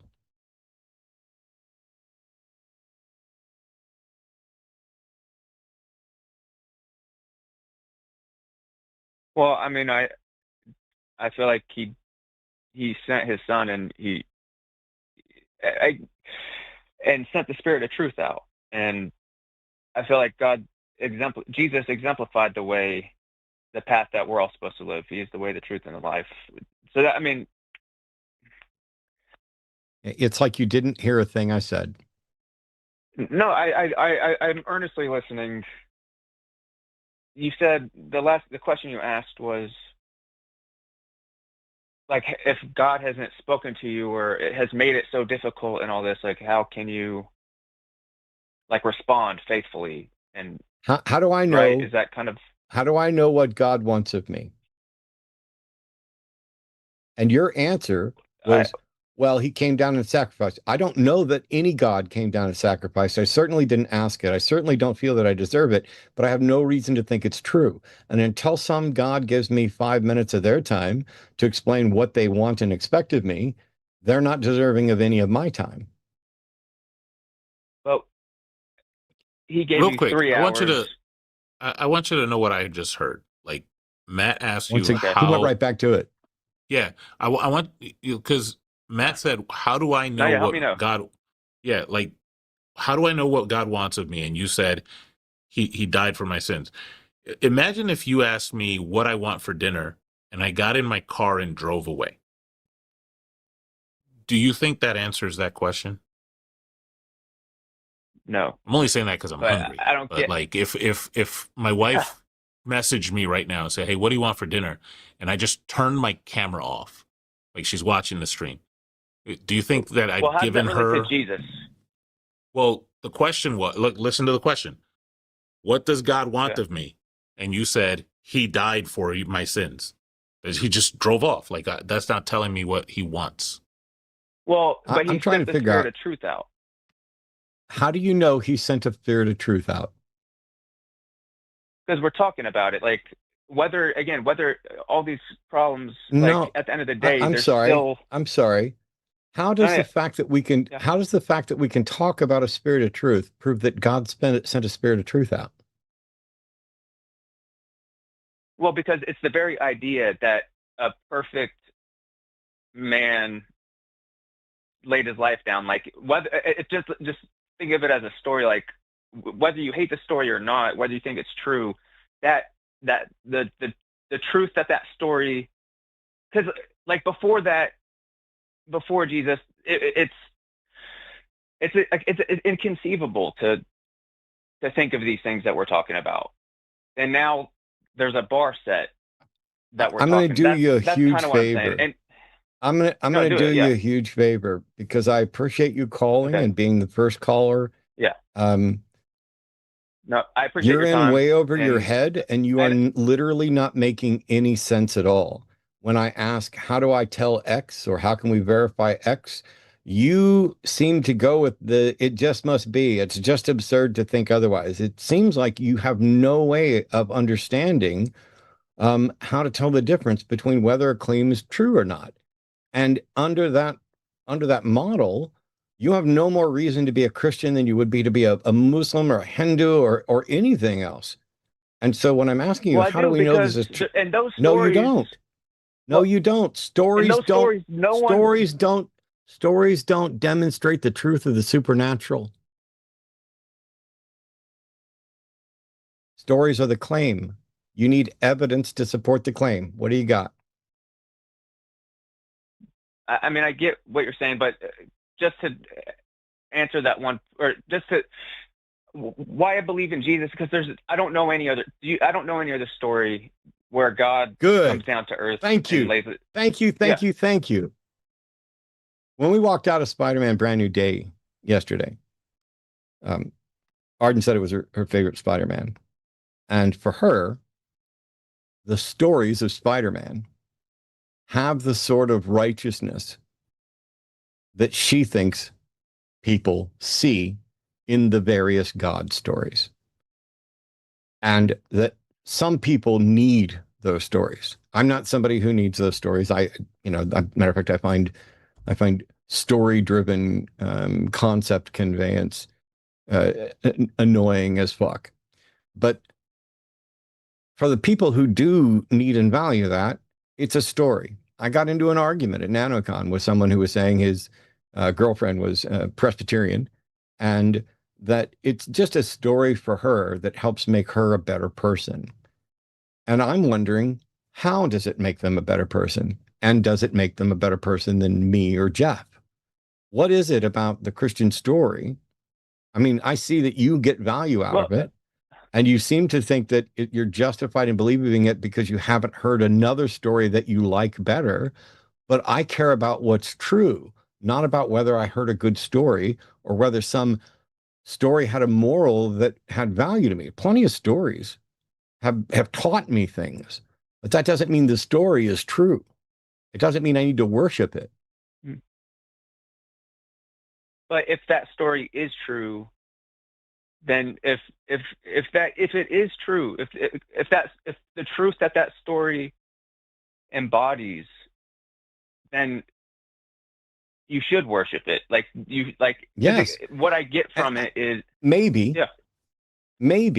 except that I'm opposed to worship, and I think that any being that expected worship would be by definition undeserving of it. However, the time to believe that it's true and decide whether or not you're going to worship is after it's been demonstrated that it's true. Because until then, it's just a story like all the other stories that you're dismissing. You're not a Muslim. You're not a Hindu. You're not a Scientologist. You're not a Mormon. Well, you might be. But how do you tell which one of those you should bet on? Because I bet on the God that died for me. Like, you don't know. That's the point, Devin. Well, you do not know that there's any God that ever died for you or did anything for you.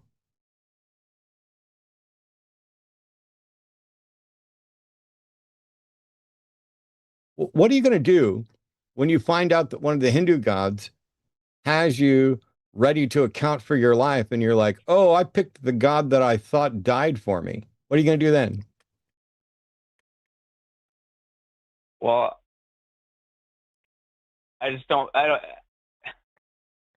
don't believe in the Hindu God, so not to. I mean, I get your point, but you are being completely circular. I'm going to drop out of this, Jeff. All yours.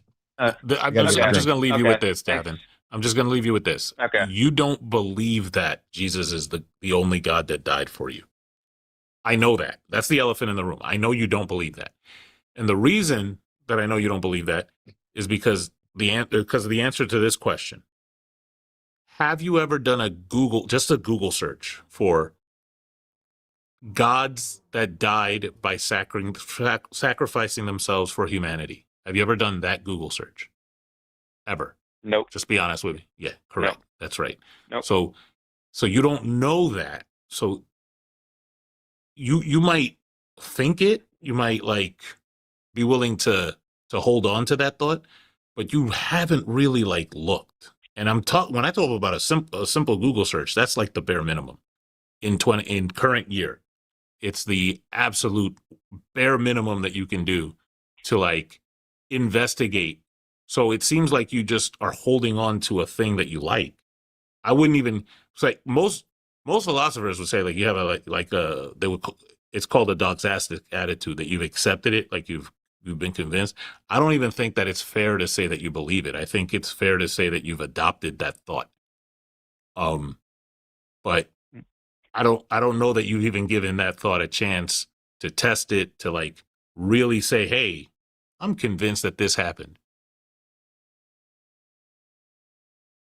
Well, I mean, I have not made that Google search, but I mean, Jesus dying, that's not the only sole reason. It's just reading scripture and have you ever done a search for any about gods Jesus. that thought that you should love everybody?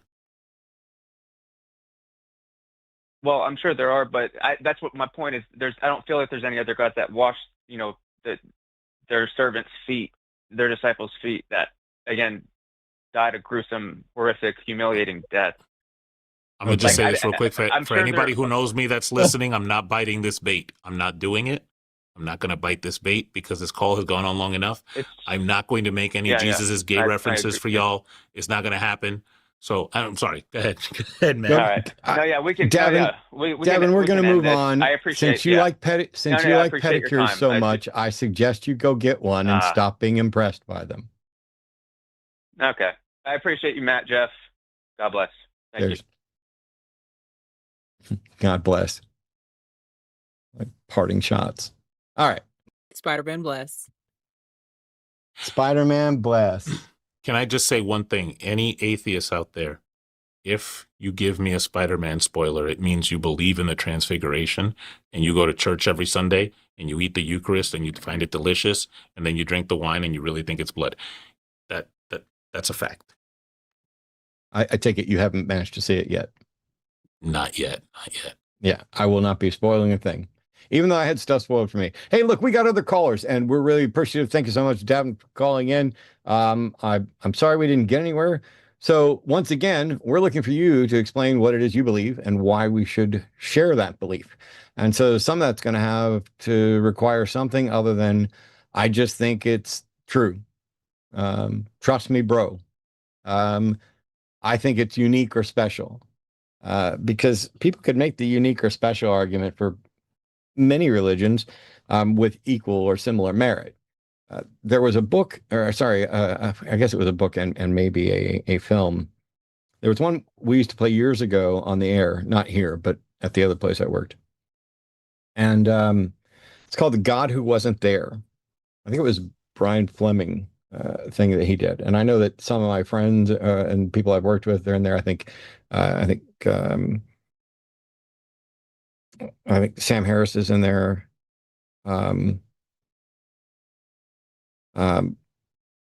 Richard Carrier's in there, stuff like that. And a lot of it has to do with mythicism stuff. And it goes through, and I think some of my best friends are mythicists. John Gleason, who's part of the network, mythicist. David Fitzgerald, who I've had on the show before, mythicist. I'm not. I think mythicism is an overstatement that is a mistake. It assumes more than I think it's actually able to demonstrate, and more than is necessary, because the burden of proof that Jesus was divine are on the theists who say he's divine. I shouldn't need to know anything about anything. And so the question then becomes, what evidence do you have that should convince any reasonable person of the claims you're making? It shouldn't be up to non-believers to start proving that your claims are false, because we run into this problem where some claims are unfalsifiable. And if they're unfalsifiable, then that means you cannot be warranted in believing them. And yet we live in a world where people are so fraught with a lack of critical thinking skills and just overrun with Dunning-Kruger confidence that they will absolutely assume that if we haven't debunked something, that they are warranted in accepting that it's true. And that's just not the way sound epistemology works. But there may be other reasons for religion. We'll be reading all your super chats over $5 after we're done taking callers, but we got more calls coming in now. So Nick is a theist from North Carolina, pronouns are he, him, and wants to talk about the utility of religion, that it's a necessary evil. Hey, Nick, how are you? I'm doing good. I'm doing well. I'm a panentheist, at least that's what I'm called, panentheist. I guess something similar to a deist. But I do believe that religion is actually necessary for humanity. Yeah. Which religion and why? I don't. So I think every culture has a myth that is built around an ideal person from their culture, somebody who is able to survive much hardship, and that person becomes, in a sense, a legend. And I think that religions are just the stories of what, I mean, it's metaphorical. It's gods. And a child would maybe think of it in a fantastical way, but an adult that has a better understanding understands the more human side of the stories. Well, now I'm confused because it says you're a theist, but you just said that religions are metaphorical. So a theist is somebody who believes in a god, and a religion isn't merely finding metaphorical stories. It is taking stories that are presumed to be true in some significant regard as a guiding force for your life. So, do you believe there is a God? I believe that, yes, that there is a creative force. Like I was saying, something like a Taoist. What's that mean? Is it an intelligence? Well, it possesses intelligence. See, it's so strange. Jeff, maybe you'll be better at asking the questions here because I'm already. So it feels dodgy. Well, I just want a clear answer to Matt's question. Is it intelligent? It is not separate from. It is not separate from really anything that we as humans could discern from reality. So it is essentially. There's a dude named Pedro in Cancun right now. He's outside of a cantina and he just ordered an espresso, and he's wondering if Nick thinks that God is discernible from reality. And for some reason, you answered Nick's question before you answered Matt's question. You see, you realize you did that? I'm sorry, can you repeat the question? So Matt's question is the God you believe in, this force, this creative force, is it intelligent? It is intelligent. Dope. Okay. All right. Now, how do you know that? Yeah, how do you know that?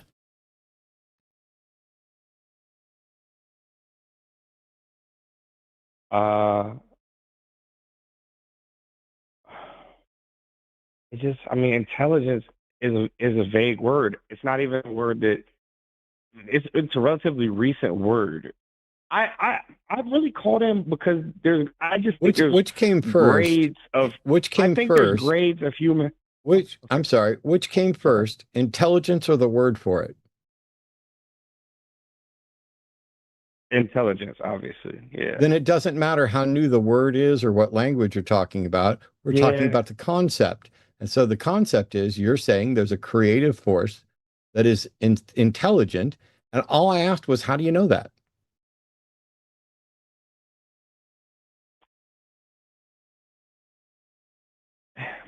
Because we see the difference between things that are moving automatically and things that have choice.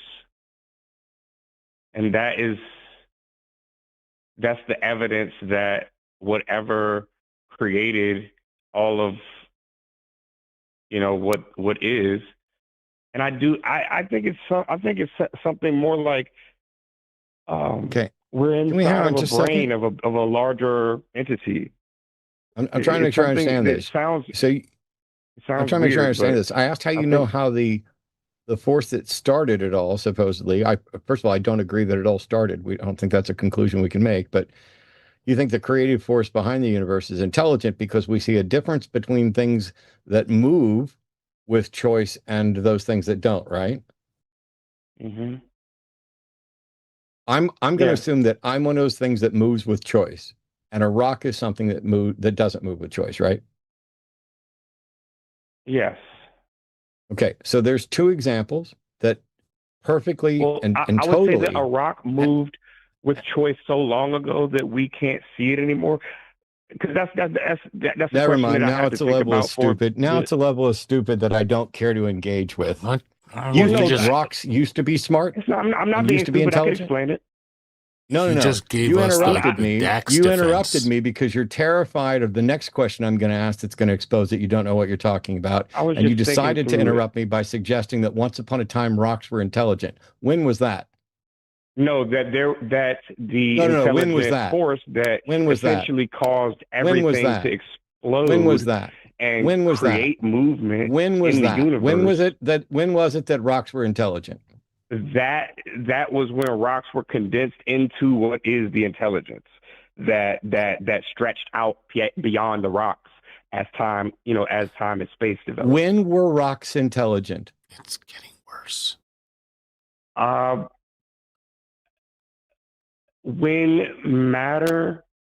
When there was no matter, but there was subatomic matter, I think When there there was was a no matter creative except for the force. matter. Like, you're so Well, far no, out of your there was depth, Nick, you subatomic should matter. probably stop. You don't have even a fundamental understanding of how to describe the universe or matter or intelligence. You've It's dipped just off that into these are interesting bizarro things. world to suggest, I'm still talking. You've dipped off into bizarro world to suggest that rocks were once intelligent and that they were intelligent when there wasn't matter, but there was some type of matter. Those aren't fucking rocks, dude. The rocks might be more intelligent than you if you keep this up. Mm, By the This way, is nonsense. maybe. shout out to Doug for I, those that. I I think they definitely would be if rocks were, the rocks, if everything was part of the central intelligence that caused the universe to disperse, then they would be way more intelligent than any of us combined. Yes. Okay. I'm sorry for what the education system and religion have managed to do to your brain, Nick. I'm hoping we can find some way to fix it. Um, would you consider taking some, I don't know, courses on science or logic or epistemology or something like that? Because this is bizarro conspiracy level stuff that is incredibly nonsensical. I just don't think, I think that there's not much of an explanation. How would there not have been some type of motive before or in order for everything to start moving? Because there was a stillness, obviously, when there was only subatomic particles, before there was motion in the universe. So what caused the movement? So, what do you What know caused about Big everything to Bang turn? cosmology? I know. I don't. I mean, I've listened to lectures, but only half-heartedly. Sure. So I'm not like I didn't take notes and whatnot. I wasn't a student necessarily. Wholeheartedly?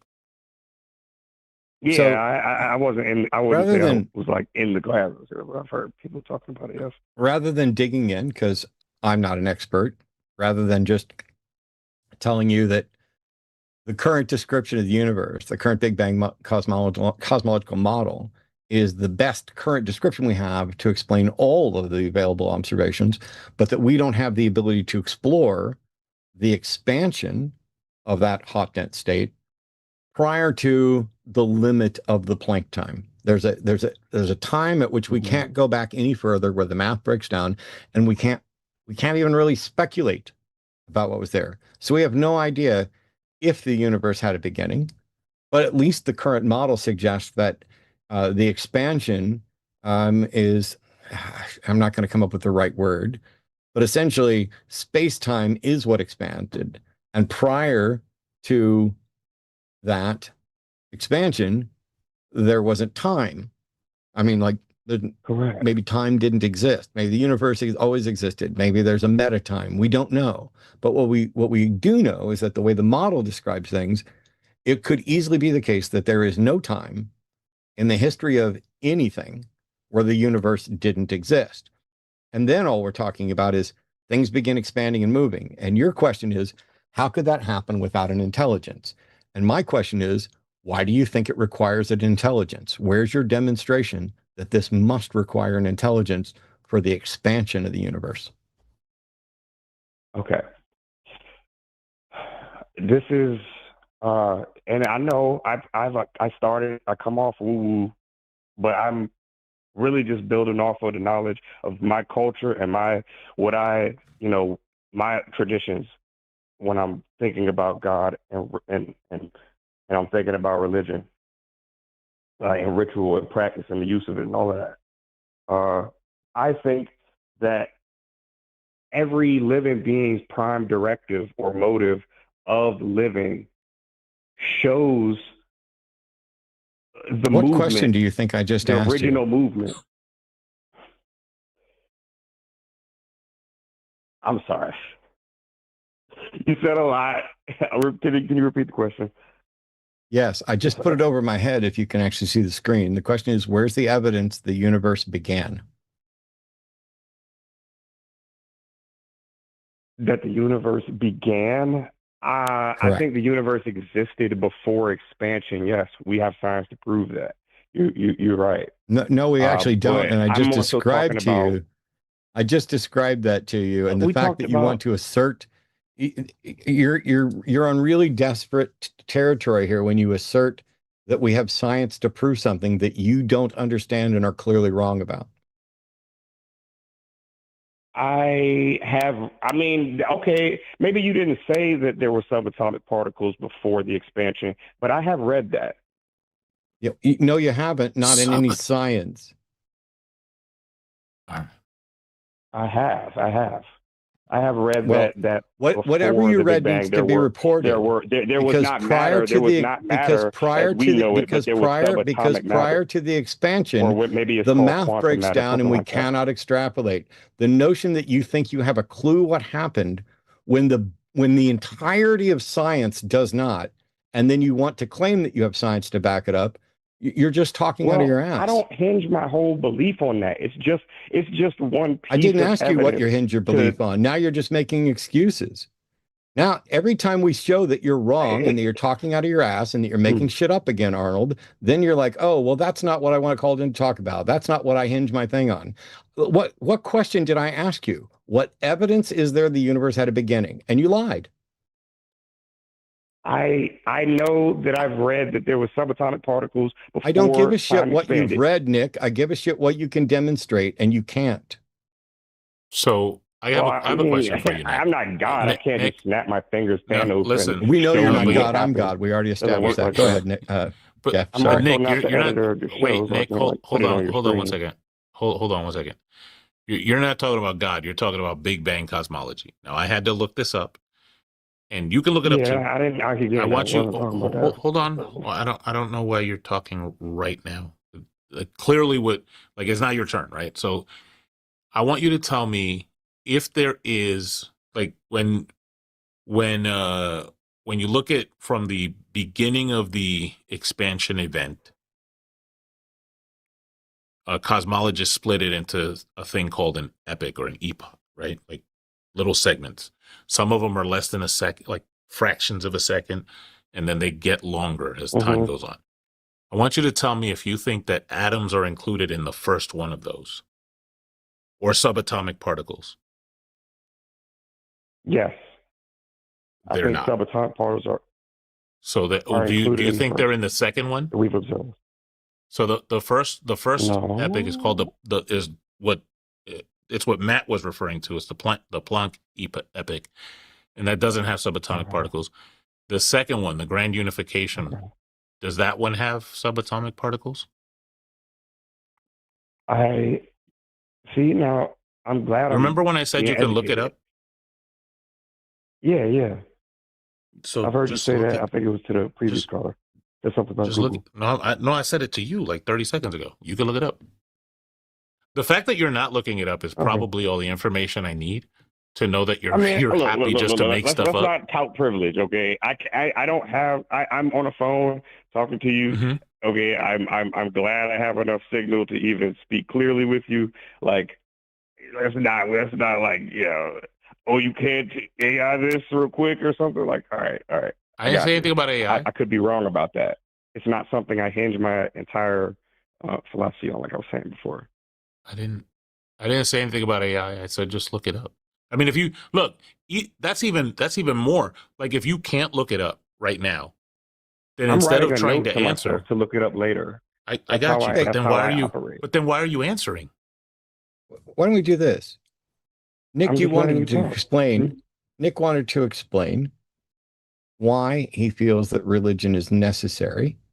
And since we're not going to make any progress on why he thinks there's a creative force, or why we should think there's a creative force, or anything about science, or anything about Nick, I want to give you the opportunity because you've been patient and you answered stuff. I'd love to know, like, I'm not religious at all. Why should I be religious and which one?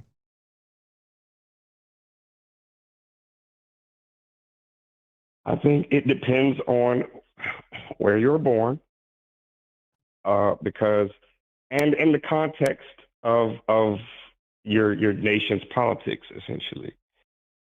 Really? So it shouldn't Because matter whether the religion is true. I should be a part of the religion and politics of the place I was born? Is that a fixed I target? think I think the truth of it matters, but I think it's not the ultimate. For me, at least, it is not the ultimate takeaway, or it's not the ultimate like end all be all. If it like I don't think For me, it there's a definitely lot of is. stuff in But Christianity.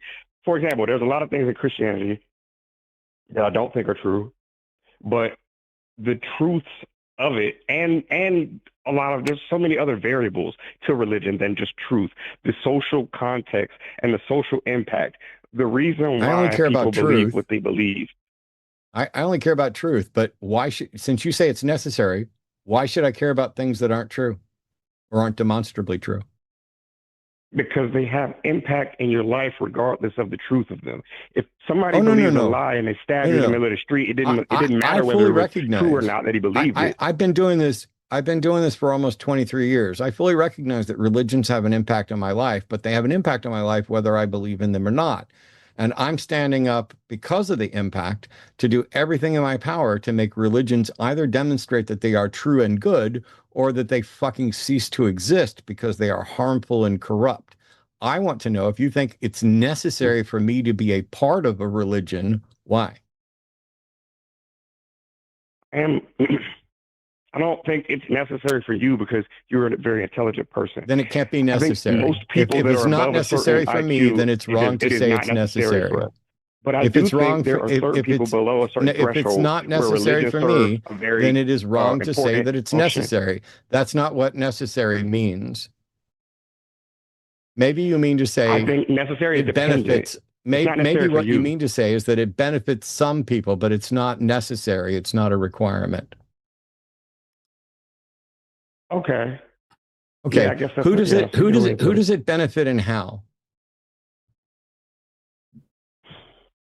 It benefits people who, well, I mean, there's a lot of people, bad people too, but on the good side of it, it benefits people by giving them rituals that large groups of people agree are positive and agree are good, like singing hymns and coming together, tithing, That's such a good budgeting, idea, Cutting by things the off way. parts like of people's penises, forcing you can spouses nitpick to it, have but there's sex, a lot of good um, functions. There's a lot of praising good corrupt beings and fictional practices. stories. Some of these things, yes, you can argue are, potentially bad. Like baptism, you could say, oh, they might drown a baby, but like it's not the point of it. No, Like the point of that it is that okay, Nick. there's other. Now we've moved beyond there stupid. are a No, lot no, of practices no. that Stop talking, help Nick. people raise Stop children, raise talking, Nick. generations. Stop talking, Nick. We've moved beyond stupid to incredibly fucking stupid. Do you think in your wildest dreams, in the entirety of my life, as somebody who was in fact a Southern Baptist, there's any shot in hell that I would ever make an argument as stupid as we should end baptism because they might drown a kid? No. Then why did you go to that I don't think you desperate would. straw man? I think it's a comparable train of thought. You're wrong and ridiculous. I want to look. It's to say that Nick, because there's some bad things, I'm gonna leave you. that Nick, it's hold on, all hold bad, on. I'm gonna. Nick, not an no, absolutist nobody like said that. That's great. Nobody said that. But Nick, I'm gonna leave you with this, and this is I'm making a prophecy right now, and I don't believe in prophecy, but you're going to break my heart with this answer. I guarantee you. What culture were you saying that you were basing all of this on?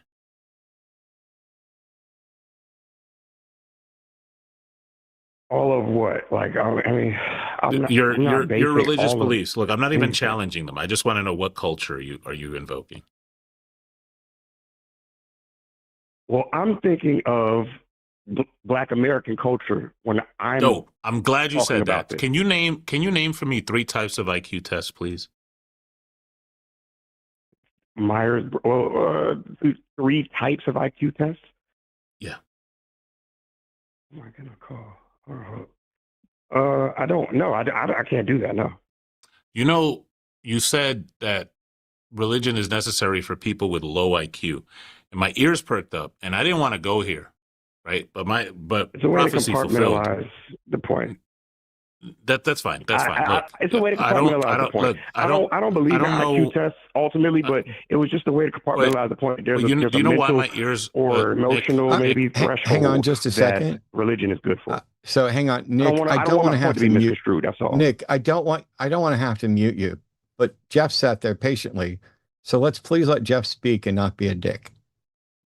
This is why it breaks my heart that you say that, right? Because right now, you in front, like, I don't even want to bring, because this is not what the stream's about, but you a black man in front of a bunch of white people talking about IQ and that religion is necessary for people with low IQ, and that dog whistle, they hear it, right? And then when they hear you say it, they're like, ooh, now we can say it, right? And you knew what you were saying when you said it, right? That you said it for a reason, right? Because you also touted privilege, which I doubt you've read up on. It's the best way to compartmentalize the point. Like, I it's don't know. It's the best way to subjugate our people. This is why my heart is broken right now, because you're touting this garbage. Religion really helps them. There are people with a lot of layered mental illnesses through no fault of their own, just through genetics, epigenetics, all kinds of other factors, where the religion actually helps them exist in society. Before religion, they would have been cast aside. Right now, you're telling me about your love for Calvin Candy more than you know. The Samaritans. I just think religion has a lot of history of good that should be acknowledged honestly if atheists are ever to truly make the globe question it the way it needs to be. Because Nick, it's not what all history? true. You're right. Nick, what history does organized Christianity have with people with mental illnesses? I'll tell you. I don't want you to answer because I'm not going to let you embarrass. No, I said I'm going to tell you. I don't want. I'm going to tell you. I'm going to tell you because I don't want you to embarrass yourself further. Okay. What religions have done, in particular Christianity, with regard to mental illness, is write it off as demonic possession, to isolate those people from society, to disparage the actual science that explores and understands the mind and the conditions that impact the mind. All of the things you'd love to talk about as if you had a clue, like epigenetics. Religion has disparaged those things. Religion has marginalized, made use of, abused, and prevented the proper scientific treatment of countless people with mental health issues, both deficiencies, and temporary conditions. Do not, in my presence, try to pawn off religion as if it's good for the little people, the stupid people, the broken people, because you sound like an arrogant prick and you don't know enough to wield that flag. So you think that everything I said is just straight false? There's been no organization No, to Nick. help families, No, whole Nick. families, No, whole Nick. trees, whole phrenology No, Nick. of people I think to survive. Nick, do you want me to boost the mute you? economies and boost the Nick, population do you want me to and boost the I'm going to expansions and mute you, Nick. discoveries and I'm going to innovation mute you, through Nick. religious resources. You're crashing You don't out, think that's Nick, and I happening? need you to stop crashing out. Okay. I'm also No, I just didn't asking a say. question. I'm sorry. Stop talking. I'm answering your question. No, I did not say or think that everything you said was false.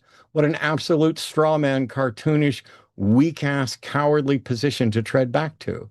I said, I offered you the chance to demonstrate that your positions were true. And not only did you fail epically to do it, not only did you lie in the course of it, but you also suggested that truth wasn't all that important. It wasn't the primary concern, whereas truth is absolutely primary concern.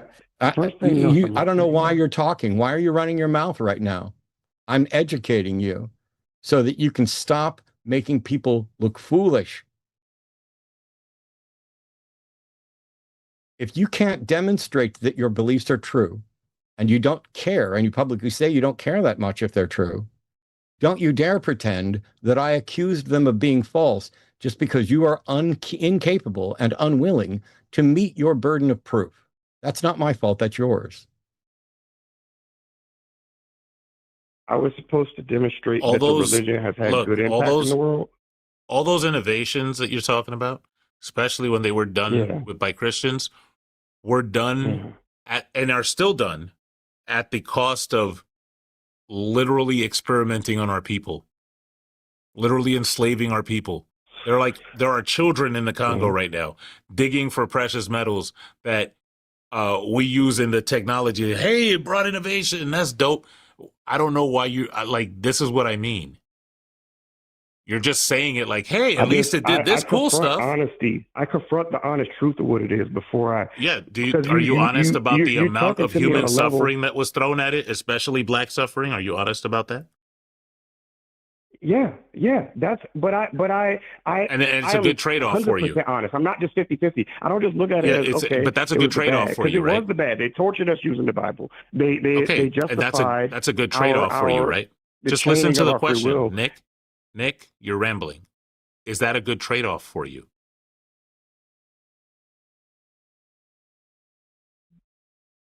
With atonement. With atonement, is it a good trade-off that they threw black bodies at science until iPhones popped out? Is it a good trade-off for you that they threw black bodies until PlayStations popped out? Who have the spirit. I think that there are many Christians who, you could say that's just them being good and it has nothing to do with the Bible. But there's a lot of people in this country that I think have I don't know what that has to do with my question, though.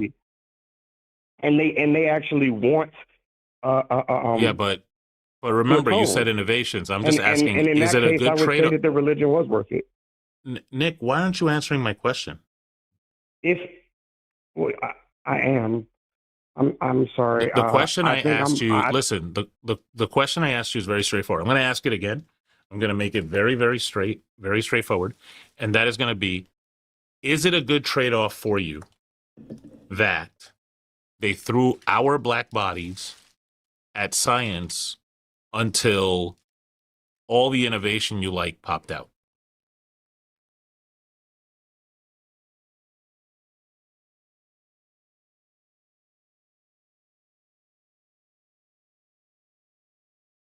You're asking, is it okay?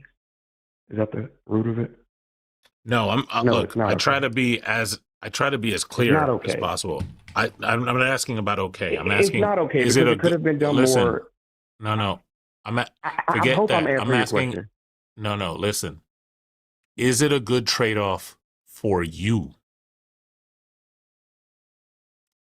No, it is not. No, it is not. So then what else we got to talk about? Well, the family, because I don't just think of myself. I never have. I think of my community, and No, you I don't. see Don't say that. where I see.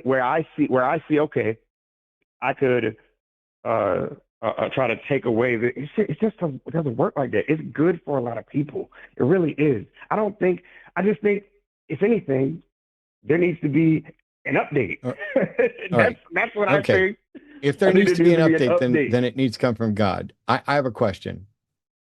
Name one thing, one good and true thing that comes from religion that can only come from a religion based on its truth. And I'll let you keep talking. In this day and age, there is nothing. But say goodbye. I appreciate the call. History, religion Thank you so was much. The first printing press. Religion was the first for a lot of things. No, Nick, you're lying. Nick, you're lying. Religion didn't give us the first printing press. Nick, you're lying. Listen to me. I'm going to tell you why you're lying. People did good things. People invented things. Religions held back progress. The fact that some of the people who did good things and the people who created good things happen to be religious does not mean their religion should get the credit for it. You can't credit religion with those things until you present the evidence that it was religion that did those things. Yes, religious people built hospitals and universities and fundamentally changed the world, but all of those things are possible without religion and have been done without religion. None of them are contingent on the truth of the religion. You, like so many others, are bending over backwards to give metaphorical stories and bullshit credit for what people did. And I'm not willing to. I'd rather hold people responsible for what they do and say and give them full credit for what they do and say. I would rather protect people from those parasites of society, the clergy, who demonstrate no expertise in anything other than their version of their story with no tie to it being true, while exploiting the masses, stealing their money, building grand castles, stealing babies from unwed mothers, burying them behind the churches, imprisoning people, enslaving people, standing in opposition to science. Religion, not one of them, has been overall a force for fucking good in the history of the world. Stop giving religions credit. Stop giving religions credit. Stop giving religions credit for what good people do. Now, what was your question?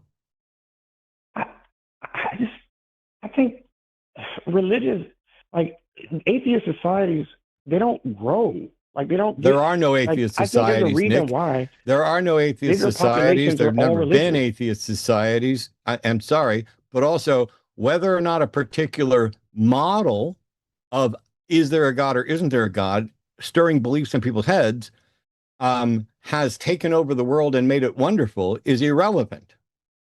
I care about if it's true. The goodness of it, of the benefits.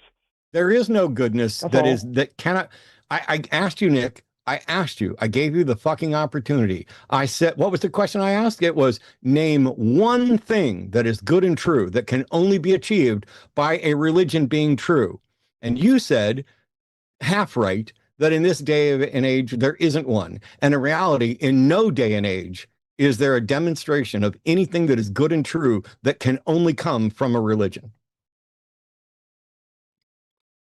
Do you know why religious societies grow? Religious harness the spirit of a region. Do you know what? With motivating factors incorporated through stories. Hey, Nick, I know you hear my voice. I don't know why you're doing those goals.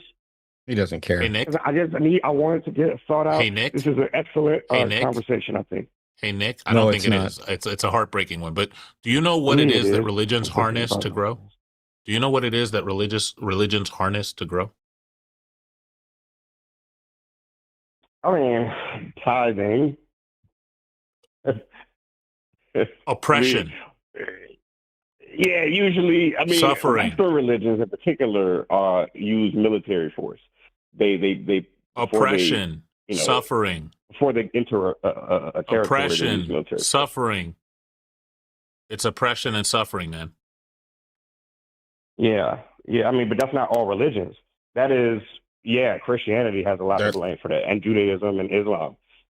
Mhm. Wow. It's not all religions, but it's the only ones you seem to know anything about. Which one are you advocating for that doesn't have that No, I oppression? studied Taoism more than most. I studied Christianity a good bit. As far as I mean, I read a lot of it when I was in military school because I didn't have anything else to do, and I read the Bhagavad Gita. I couldn't get through all of it. You think Hinduism's good? Fluffy. You think Buddhism's good? I don't understand it well enough to really say if it's a net positive or negative. Hinduism in particular. Well, at least you did all your research before picking a horse. Yeah, I don't understand it enough to say whether it's good or bad. But I lean more toward Taoism, which is a Chinese philosophy. But it's not like a lengthy. You don't have to be like. It's not a big. It's pretty simple in the premise. Mm-hmm. But there's a lot more to religion than just oppression. Some religions, You know what Eastern religions do? Eastern religions convince the downtrodden that it's not that bad. You should stay there. You're good to go. That's what Eastern religions do. That's a broad brush. I know enough about Taoism. Okay. That's not true. Okay. I extended. I offered you the chance to give an opportunity. What is it about Taoism that I need that I can only get from Taoism? Again, today, Then don't call me and tell me religion is necessary. What you're saying is you like it. Cool. Not for you. And I'm glad you like one that's less shitty, perhaps, than most of the rest of them. I wish you cared more about whether it was true. I wish you cared more about the pseudo-scientific glurge that your brain is consuming and regurgitating that makes you suggest that there are people who are just too stupid or too mentally corrupt to live in reality without being coddled by some religion. I disagree. I find that incredibly arrogant and condescending. And I find it especially embarrassing when the person doing the condescension is seemingly incapable of demonstrating how to prove the truth of anything they've said in the entire conversation. I met a dangerous man the other day. I'm gonna give you some. This is my proof, okay? I don't need you to tell me a story, Nick. Nick, I met a dangerous man the other day. Nick, I'm going to mute you. Okay, I'm going to mute you, Nick. I'm going to unmute you in a second because I need you to buckle down and pay attention. You've been on for 37 minutes. I have 3 other callers. One of them says they can prove God's existent. Another one is somebody I really probably don't have interest in talking to again after talking to them, I don't know how many times, but we will because Jeff hasn't. Another one has a question about the DSA and foreign policy. Here's my question. I'm going to unmute you. Just listen. I have a couple of quick questions. Were you listening to my intro at the beginning of the show? About the DSA? No. About calling in to demonstrate why we should believe what you believe. Yes. Did you hear me say that it would not go well for you if your reasons required stories? We've been on for 38 minutes. So here's my question. What in your God's fucked up reality made you think I needed you to tell me another story in order to avoid answering any of the questions we've asked you? I don't have a relationship with my God. I don't claim to. I don't think that, What question did I just ask you, Nick? Fit that box. But what question did I just ask you, Nick? What does your God? I think you asked me, what does your God What made your God tell you that I would want to? No, I didn't say your God tell you. What made you think I needed you to tell me another story in order to avoid answering the questions that you've avoided this whole time? It was a rhetorical question. Well, because no, Nick, it was a rhetorical question. It's me telling you, fuck off. I don't need a story from you. You were unable to do anything at all. You embarrassed yourself. I don't need you to tell me a story. I need you to provide evidence. That's the demonstration. Stories aren't evidence, Nick. There's no story you can tell me about some dude you met the other day that will prove that there's a God, is there? No, that's not what it would prove. And there's no story. There's no story you can tell me about a dude you met the other day there's no story you can tell me about a dude you met the other day that will prove that religion is necessary, is there? Yes, there is. Yeah, that is the point of that story. Okay. That was how much would you like to bet on that? Let's put up a $500 bet for charity. Actually, that might not be legal, somebody told me. So I'll back that off. All right. I'm going to give you a chance. Your claim is that this story about a dude you met will prove that religion is necessary. I'm going to let you do this, Nick. When you're done, all right. Well, I'm going to let you do this, Nick. But if you do, you will get both barrels. Are we clear? This is going to be cultural appropriation. I know I'm not going to win this bet because there are. You don't have the boots for this hike, but I'm going to let you do it. Go ahead. But I do think it was a useful tool, and you could argue that it's a better tool than modern science. And I'm sorry, medicine. Nick. Are you telling me this story or not? Okay, my bad. Okay, so I met a fellow who is, he was. I can't diagnose him, but he had some mental problems. He started to become aggressive and violent kind of out of nowhere, which I think indicates like schizophrenia or bipolar or something like that.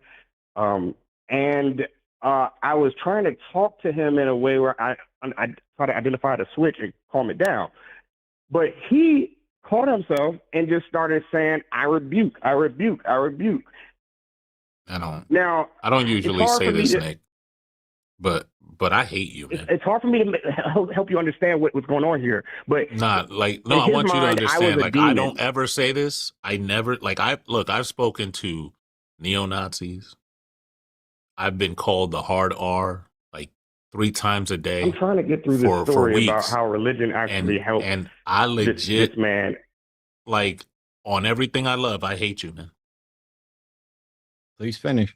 I don't think buckle that the fuck up. You could just say something is completely bad, completely good. I'm telling you about something that is good that helped both of us Nick, in this situation. Okay, Nick, you're incapable, so I'm going to mute you, and you're going to sit there and get fucking schooled with both barrels, and I'm going to do it all without losing my zen, because this is my year of zen, and I'm going to treat you like a little chew toy and an object lesson for everybody. I'm going to do it as pleasantly as anybody's ever seen me do anything.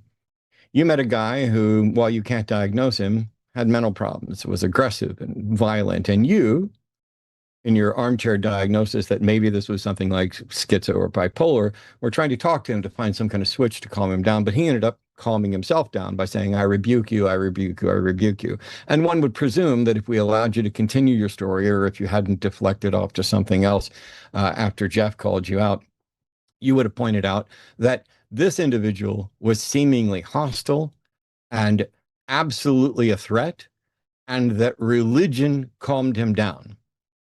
So my first question, Nick, is that an accurate summary of where you were going? Yeah, that it gave him the... Yeah, now you're muted again. I'm only going to be asking you yes or no questions because school's in fucking session. So buckle up, get your pen and paper out. It's time for notes. The fact that someone says, I rebuke you, does not mean that they are engaged in anything supernatural. Once the psychology of an individual has been convinced that X is a viable path, the same way you were potentially looking for the thing that would calm him down. He knew the thing, perhaps, that would calm him down. Nothing about this story demonstrates that there was anything supernatural involved. And even if there were something that demonstrated there was something supernatural involved, nothing about that story would demonstrate that the supernatural was necessary to achieve that result. As a matter of fact, it portrays the exact thing that I tried to talk to you about a little while ago, about what religions had done on behalf of the mentally ill people. But you didn't listen because you're not interested in actually learning and thinking. You just want to defend the garbage that you've bought into. Religions have taken mentally ill people and people struggling with mental conditions and convinced them, like I fucking said a little while ago, that they're possessed by demons. And if you're convinced of that, and then you say, I rebuke you, I rebuke you, I rebuke you, you engage either something like a placebo effect, or you're really rebuking Satan. In which case, if you rebuked him, why would it ever happen again? Why would you continue to have mental relapses over and over and over again? It's because chronic psychological conditions that result in things like that aren't caused by demons. It is absurd. It is inhuman.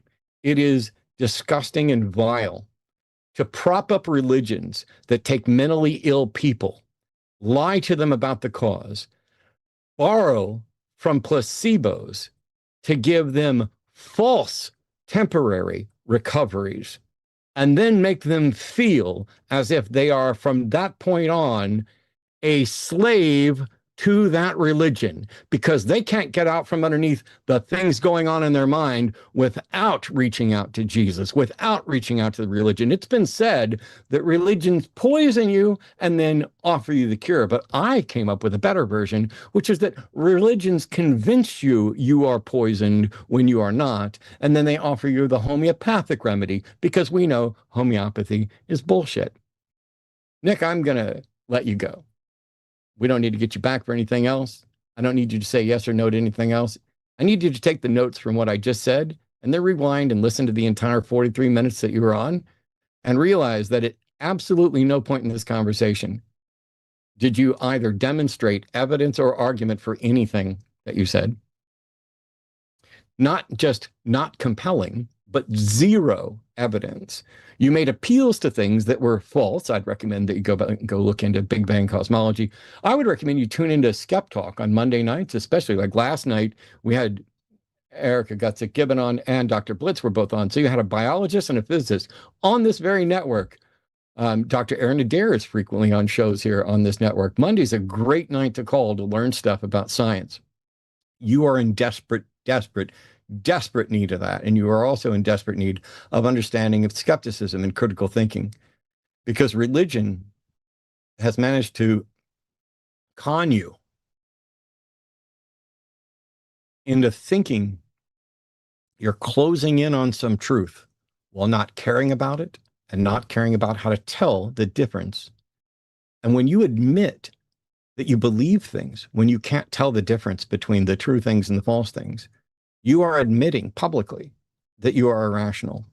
And when you go on, after acknowledging that you are irrational, to make proclamations about other people and their mental illnesses and other people and what they need and misrepresentations of what is necessary as opposed to what you just really like, you embarrass everybody. Stop doing that. Well, you didn't embarrass me, but you know what I mean. All right. It's just Jeff, sad. you want to hear proof of God? Yeah, I always want to hear proof of God. Cool. Ken hung up when he found out I didn't want to talk to him. Shaggy's calling from Puerto Rico. Pronouncing him, says he can prove God's existence. Hey, Shaggy, which God are we proving? And hi. Hello, Matthew. How are you doing? I'm all right. I'm here with Jeff. Hello, Jeff. What's up? What's going on? Oh, nice to meet you guys. It's been an honor. Matthew, thank you for your service. You can just call me Matt. For your Navy service. Matt? Okay, Matt. Yep, that's perfect. So I obviously made let's dive right into it. So I think I can make a sound argument for God's existence. And I know you've heard it all. You've been debating for so many years. And well, here's the thing.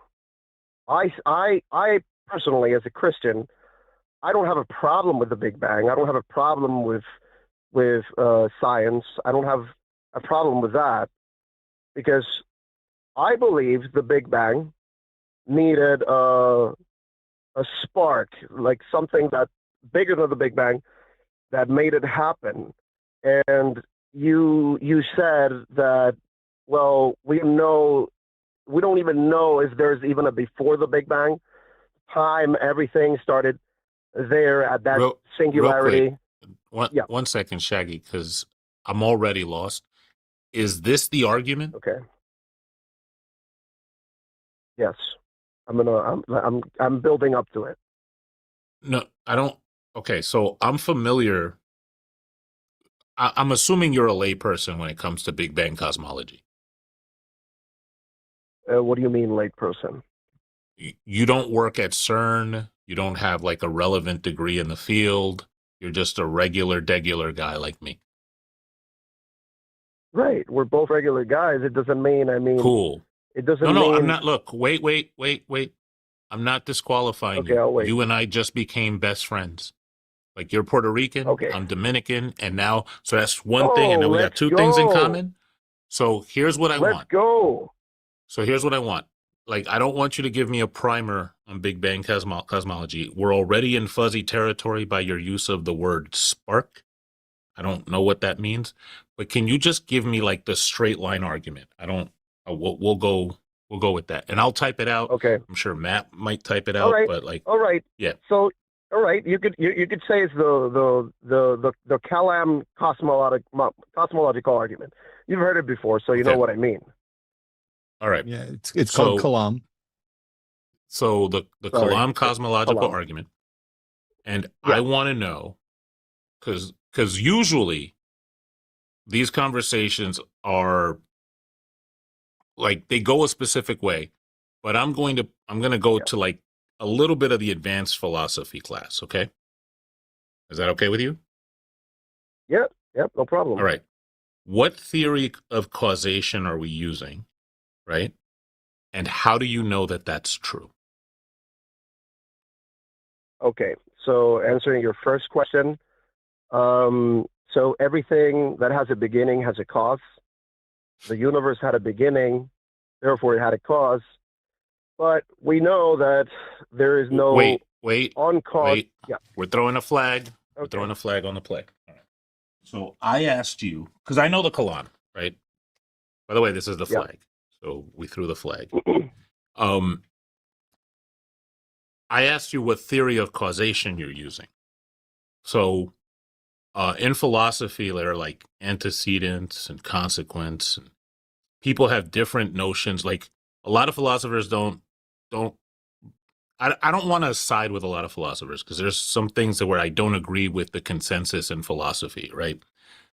But if you have some theory of causation where you can establish necessarily a principle, now I'm going to tell you, I'm going to level with you, I don't think you can do that.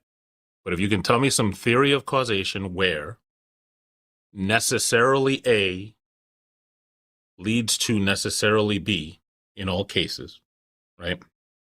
And that's a principle. Yeah. And what drives that principle, then we're cooking. Because if everything that begins to exist has a cause, causes have to be real. And so me asking you what your theory of causation is you establishing that causes are a thing. Okay, so let me just give me a second to, process everything that you said so I can answer correctly. The TLDR version is that I'm skeptical that causes are a thing. So meaning that you think that the universe did not have a necessary cause. That's what you mean? I don't even know what that means, but no, it means that I'm skeptical that causes are a thing.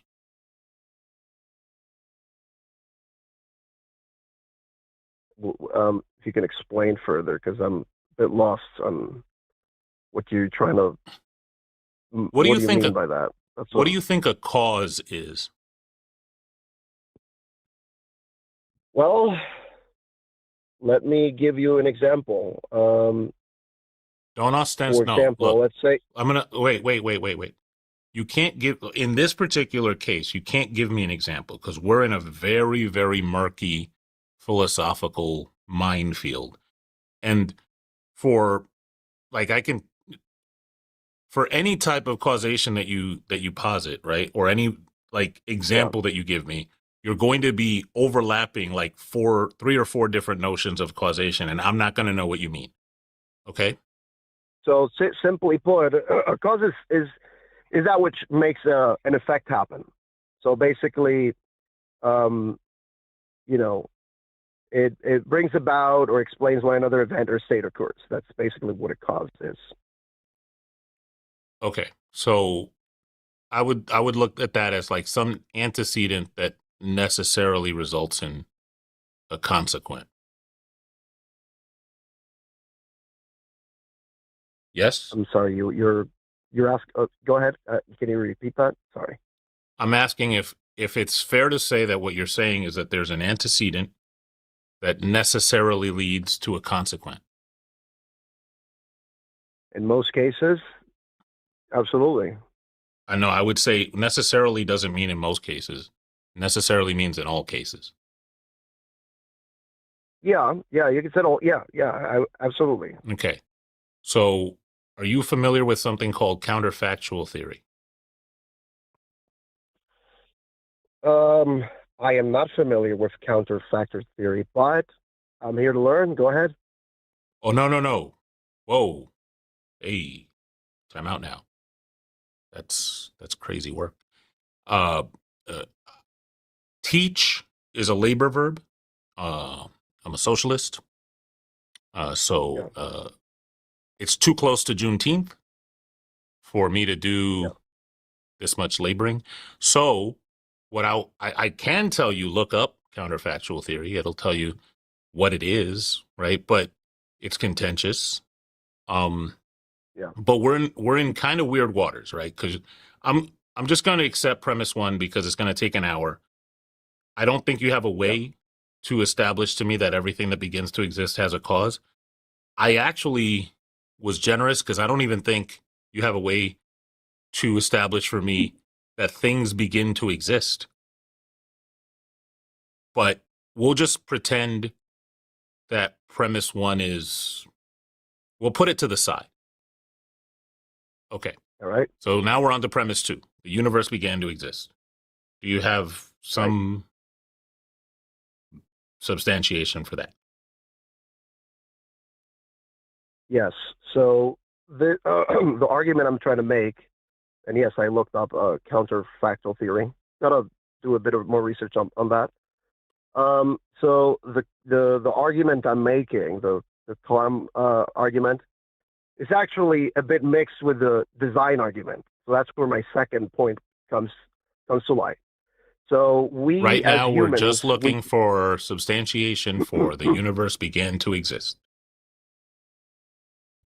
You mean, what do you mean substantiation? What, can you explain?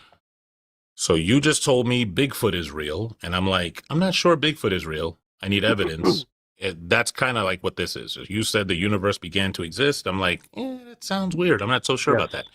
And so I need evidence of that. Like usually what you would do, the easy way to do it is just give me another argument where the conclusion is, therefore, the universe began to exist. But I'm beginning to suspect you don't have that. Well, if we read what the Bible tells us, in the beginning, God created the heavens and the earth, and then God said, "There be light," and there was light.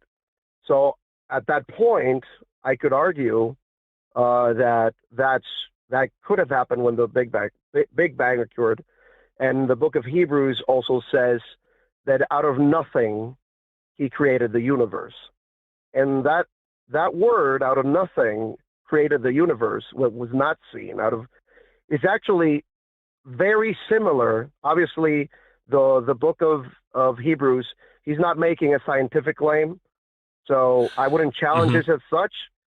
But he is saying that out of nothing he created the universe, and it kind of matches up with what we have till this day.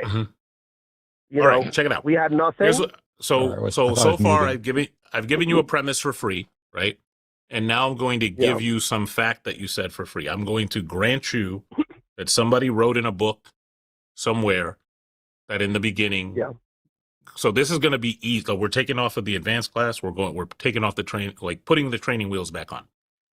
So somebody wrote, in the beginning, God created the heavens and the earth. And then somebody else wrote, from nothing, God created everything, right? I want you to give me the inference from that people wrote stuff to therefore the universe began to exist. All right. By inference, meaning how do I line those two things up? Is that what you mean? Like, how do I connect the dots? Can you see the screen? I can. I can. Do you see the shocked expression very on my small. face? Let me open it. Yeah, it's open now. I can see the screen. I can't hear it though because I got to listen. Do you see the shocked expression on my face? Yeah. All right. So look, Shaggy, I think that you went onto a bobsled and you've never been bobsledding. And I don't think you have the knowledge base to run the Kalam. Like, I could grant you the Kalam, and I don't think you could get to God, because the Kalam has like contentious premises that are like, forget like easy, like whatever. It can't get past the easy stuff, much less the technical parts in philosophy, right? But it seems like you might have then a secondary argument that's going to be even more contentious. That's going to talk about like things that are outside of space and time, whatever that means, which you have to like provide support for. Some other causal notion that's not temporal, which I don't know what that means, and you'll also have to provide support for. And you can't provide support for premise one of the Kalam. I don't think that you want to use this argument. To be honest, I don't think you've read up on the argument or its critiques enough to render this argument. I think the best argument for God, or any God. You didn't start with the best one? I'm sorry? Did you start with the best one? Not the best one. Let me ask you a question, Shaggy. Oh, we on YouTube. I could say this dude's name. Look, on TikTok, I always got to say Shitler but here, if I asked you what was bad about Hitler, what would you say? What would be the first thing out your mouth? Something bad. I'm sorry. You said the question. If you could say something bad about Hitler. Go ahead. Let's say I've never heard of Adolf Hitler, and I said, hey, Shaggy, somebody told me this Hitler dude was bad. What's bad about him? And you will say? Well, he's a murderer, psychopath, killing Jew. All right, let's try not to use that second word, but yes, a murderer. He did a Holocaust. Great. Yes. So you start with the biggest. You don't say, hey, his tax plan was kind of shitty. You start with the top thing. So we're going to reset. We're going to reset. And I'm only doing this because you don't know this, but behind the scenes, Matt said, yo, let's have some fun with this conversation because it's cool. So I want you to have some fun. Give me the best argument from jump. Every time you call a show where they're trying to tell you to prove God, you should start with your very best argument. Thank you. Well, thank you. I appreciate it. Then it's the design argument. That would be the best argument for God. All right. Let's go with the design argument. There are several of those, so now you have room to play. All right. So I can start? I was waiting for you. Go for it. Start? You won. Go for it. All right. Premise. All right. So we as humans, we can recognize design artist. Like, I don't have to see a painter. If I see a painting, I know there's a painter behind it. I don't need to know who was it or when he did it, but we could recognize that painting had a painter. Well, these days, we have. So this is kind of like an AI. inductive case you're making. You're making an inductive case that in every case where we see thing X for the entire sample, we see that the designer is something with a mind and is intelligent, right? Yes, we can recognize intelligence behind design. Now, so now we have another problem, because for an induction sample, you can't ignore extra data, right? Like if you have data, like if I said every single time I see a car crash, it's a Ford, but then I also know that it's a Taurus, like a Ford Taurus. I wouldn't remove the Taurus from there. I'd just say Ford Taurus, right? Yeah. Yes? Okay. So now your inductive sample is every time you see a thing that's complex or whatever attribute, I'll grant you all the attributes. It is designed by a mind that's trapped in a fleshy meat sack. So you can't throw that away. That's the Taurus. So now the induction that you're licensed to make, that you have the ability to make, is that when you see the universe, it was probably designed by a fleshy meat sack mind having thing? No.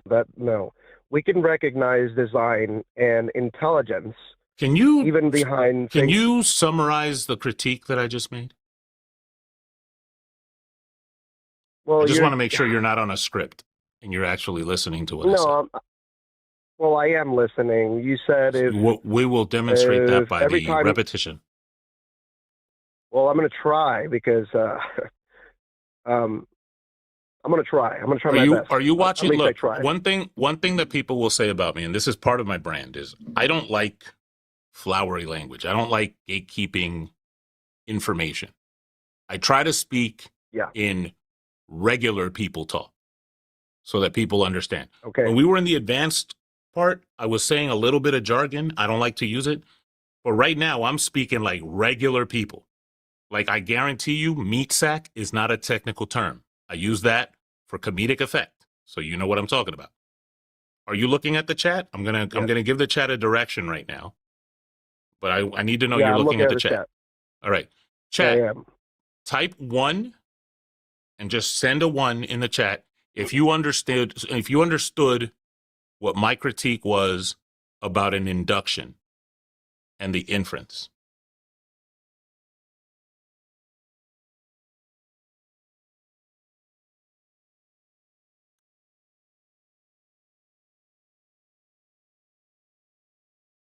And Dawnbreaker, I think I agree. Meatbag is better. Do you see all the 1s? Not yet. I mean, I'm looking at the chat, but I haven't. There's some it's dude. It's a string of 1s. Yeah. All right. Yeah, I see them. I guarantee you, a bunch of these people have not heard the argument that you have written in front of you right now, and they understand the critique. So now this is another induction. It's reasonable for me to assume that you would have a better understanding, right, of the critique than they would, because you're familiar with the argument. So now I want you to reproduce the critique. I mean, can't I continue with like my train of thought?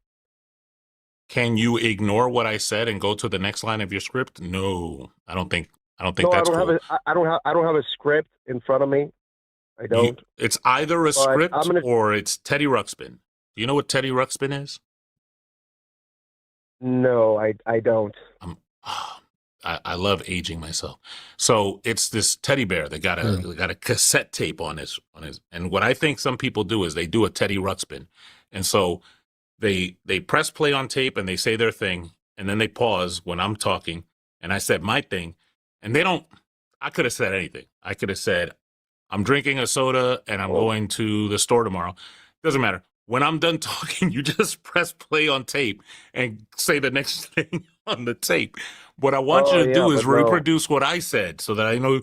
Look, I could tell I'm gonna you the try. argument. I'm Like gonna when you try. started your argument, I told you your argument, right? Like you have an inductive sample of Yeah. things that are complex that you know are All designed right. and they all share this attribute, right? And then Yeah. you look at this other thing and you're like, ooh, that's complex. So I think it's designed. Dope. And I'm with you. Yeah. But then there's an additional attribute on all the designers that have meat sacks. That they're all organisms. They're all living things. So you Oh well, can't. that's what you I mean. wouldn't think Okay. that you would.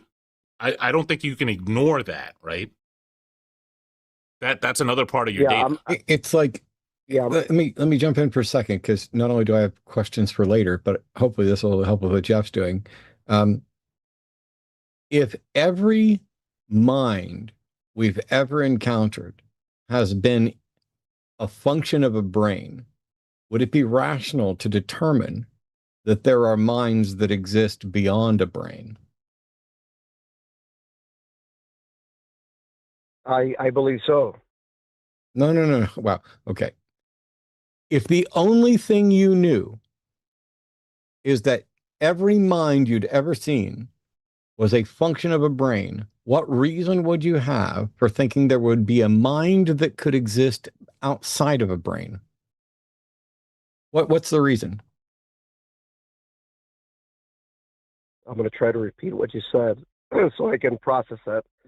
You said if there's a function of a mind that there's a function of a mind that oh Jesus Christ, try to repeat it. Here, let me help Function of a you. mind. What reason would anyone have to believe that a mind could exist other than as a function of a brain?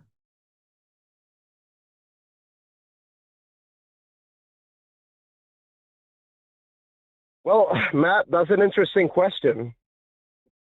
I'm aware. I wouldn't.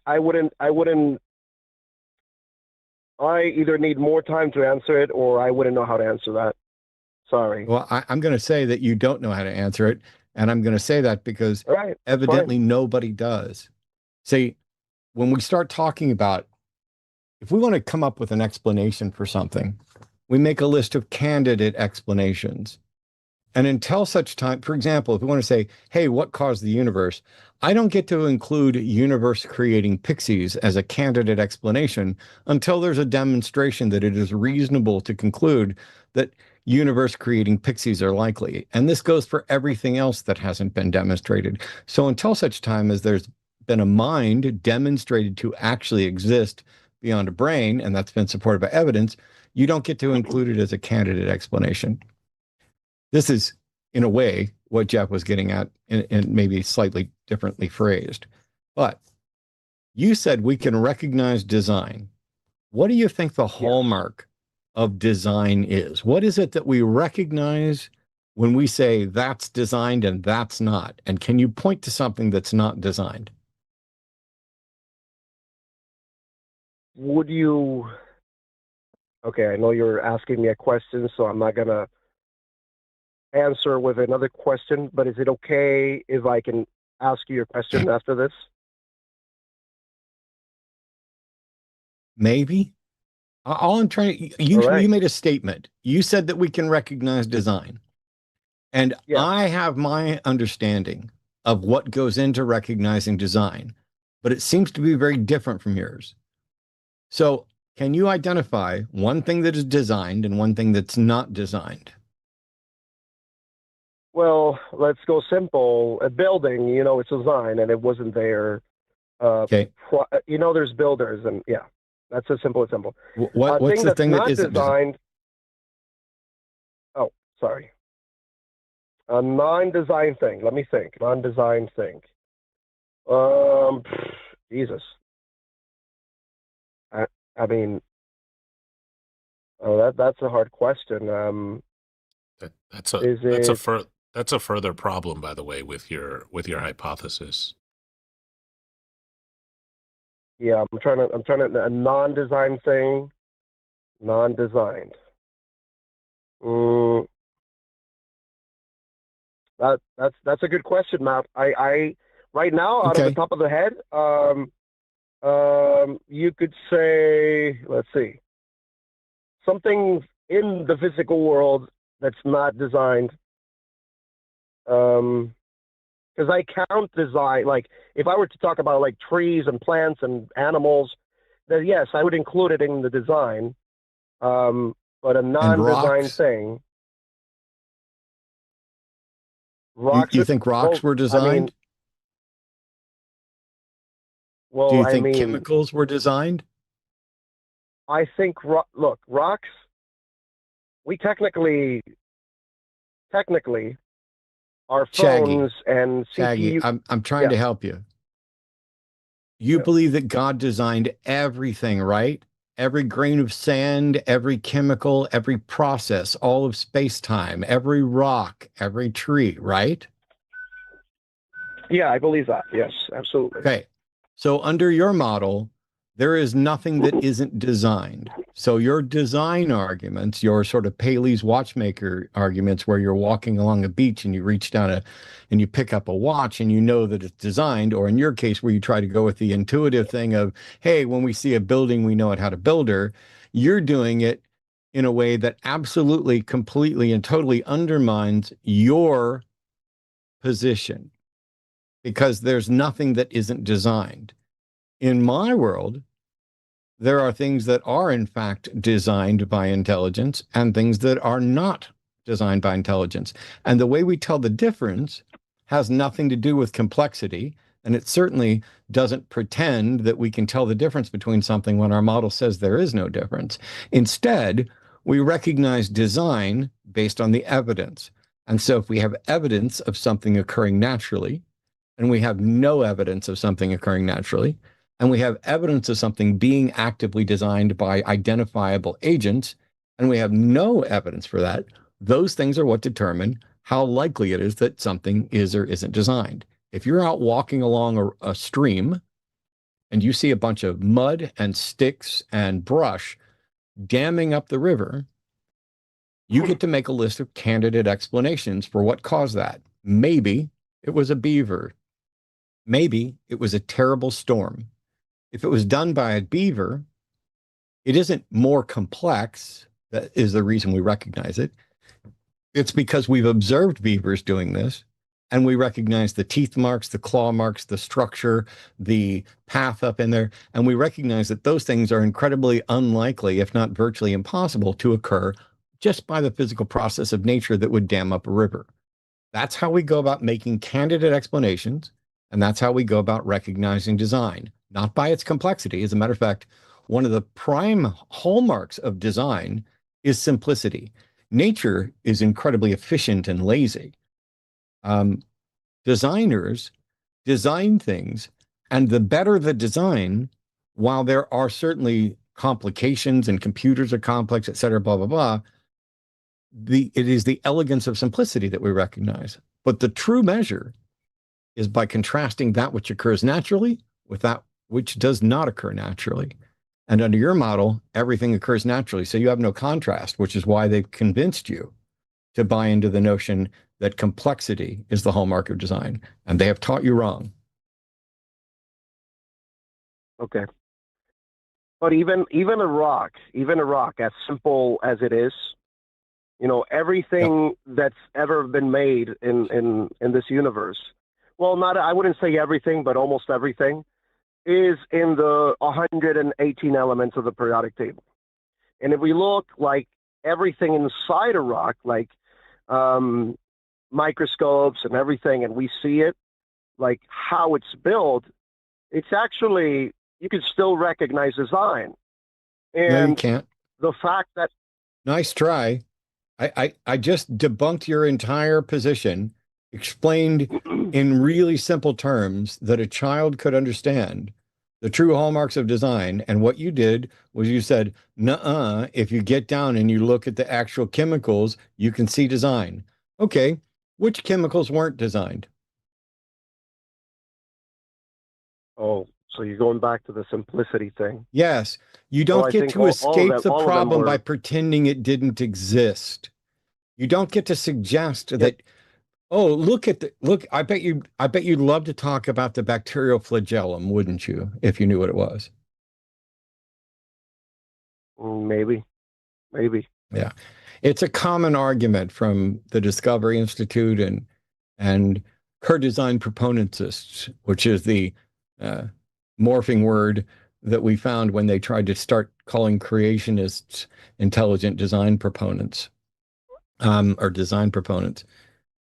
The reality is that they'll look at something like the bacterial flagellum, which is essentially a chemical motor that powers a bacteria around, little wiggly tail thing. And what they'll suggest is that it's too complex to have occurred simultaneously. It's something called irreducible complexity. I don't know if you've spent any time looking into that. Yeah. But this is how the No. creationists lie to you, because they misrepresent the nature of what is and isn't possible chemically. And under their model, they want to posit a God to create the processes or be behind the processes. And the only way they can do that is if they show that those processes cannot be naturally occurring. At what point in history has any scientist, Christian, Hindu, Muslim, atheist, or otherwise, demonstrated that the laws of physics, that chemistry cannot occur without supernatural intervention? I don't think any scientist has. And until they do, you don't get to consider that. it a candidate explanation. Until they do, you don't get to consider it a candidate explanation. And you certainly don't get to claim that well, you can claim all day that you see design, but you don't. You see what you view as the appearance of design, and anything that is sufficiently misunderstood or incomplete in the understanding. It's like Arthur C. Clarke said, any sufficiently advanced technology is indistinguishable from magic. And so if you look at a cell and you can't imagine how a cell could happen naturally, that's a failure of your that's a failure of your imagination. That's a failure of your understanding. And by the way, we'll all have that failure of understanding and failure of imagination for a long time. But that's what it is. It isn't confirmation that it couldn't have been designed. That is human arrogance giving up rather than acknowledging that the correct answer is, I don't know, let me go find out. All right. So I have a question for you, Matt, if that's okay. Sure. All right. And for Jeff as well. I mean, both of you, either or. So my question is, Please. Okay. So let's say there's a parallel Earth. Well, I wouldn't say parallel Earth. Let's say there's another type of another world. Let's just say that. And we don't know about this world. And okay, we only know about Earth because we're here, we're talking to each other, blah blah blah. Well, in that world, let's call it the X world. Let's just call it that. Well, it happened from the Big Bang, so it has the same origin as us. It's still in this universe. Would you think it is reasonable to conclude that instead of humans over there, we have a super AI build made out of rocks? And hear me out. Technically, all CPUs in this universe and on Earth are made of silicon, which are made of rock. So back to the simplicity that you said and its origin, yeah, we're talking on rocks right now, basically. Oh my God. And they have intelligence, artificial intelligence. So would you think is logical to conclude that could happen?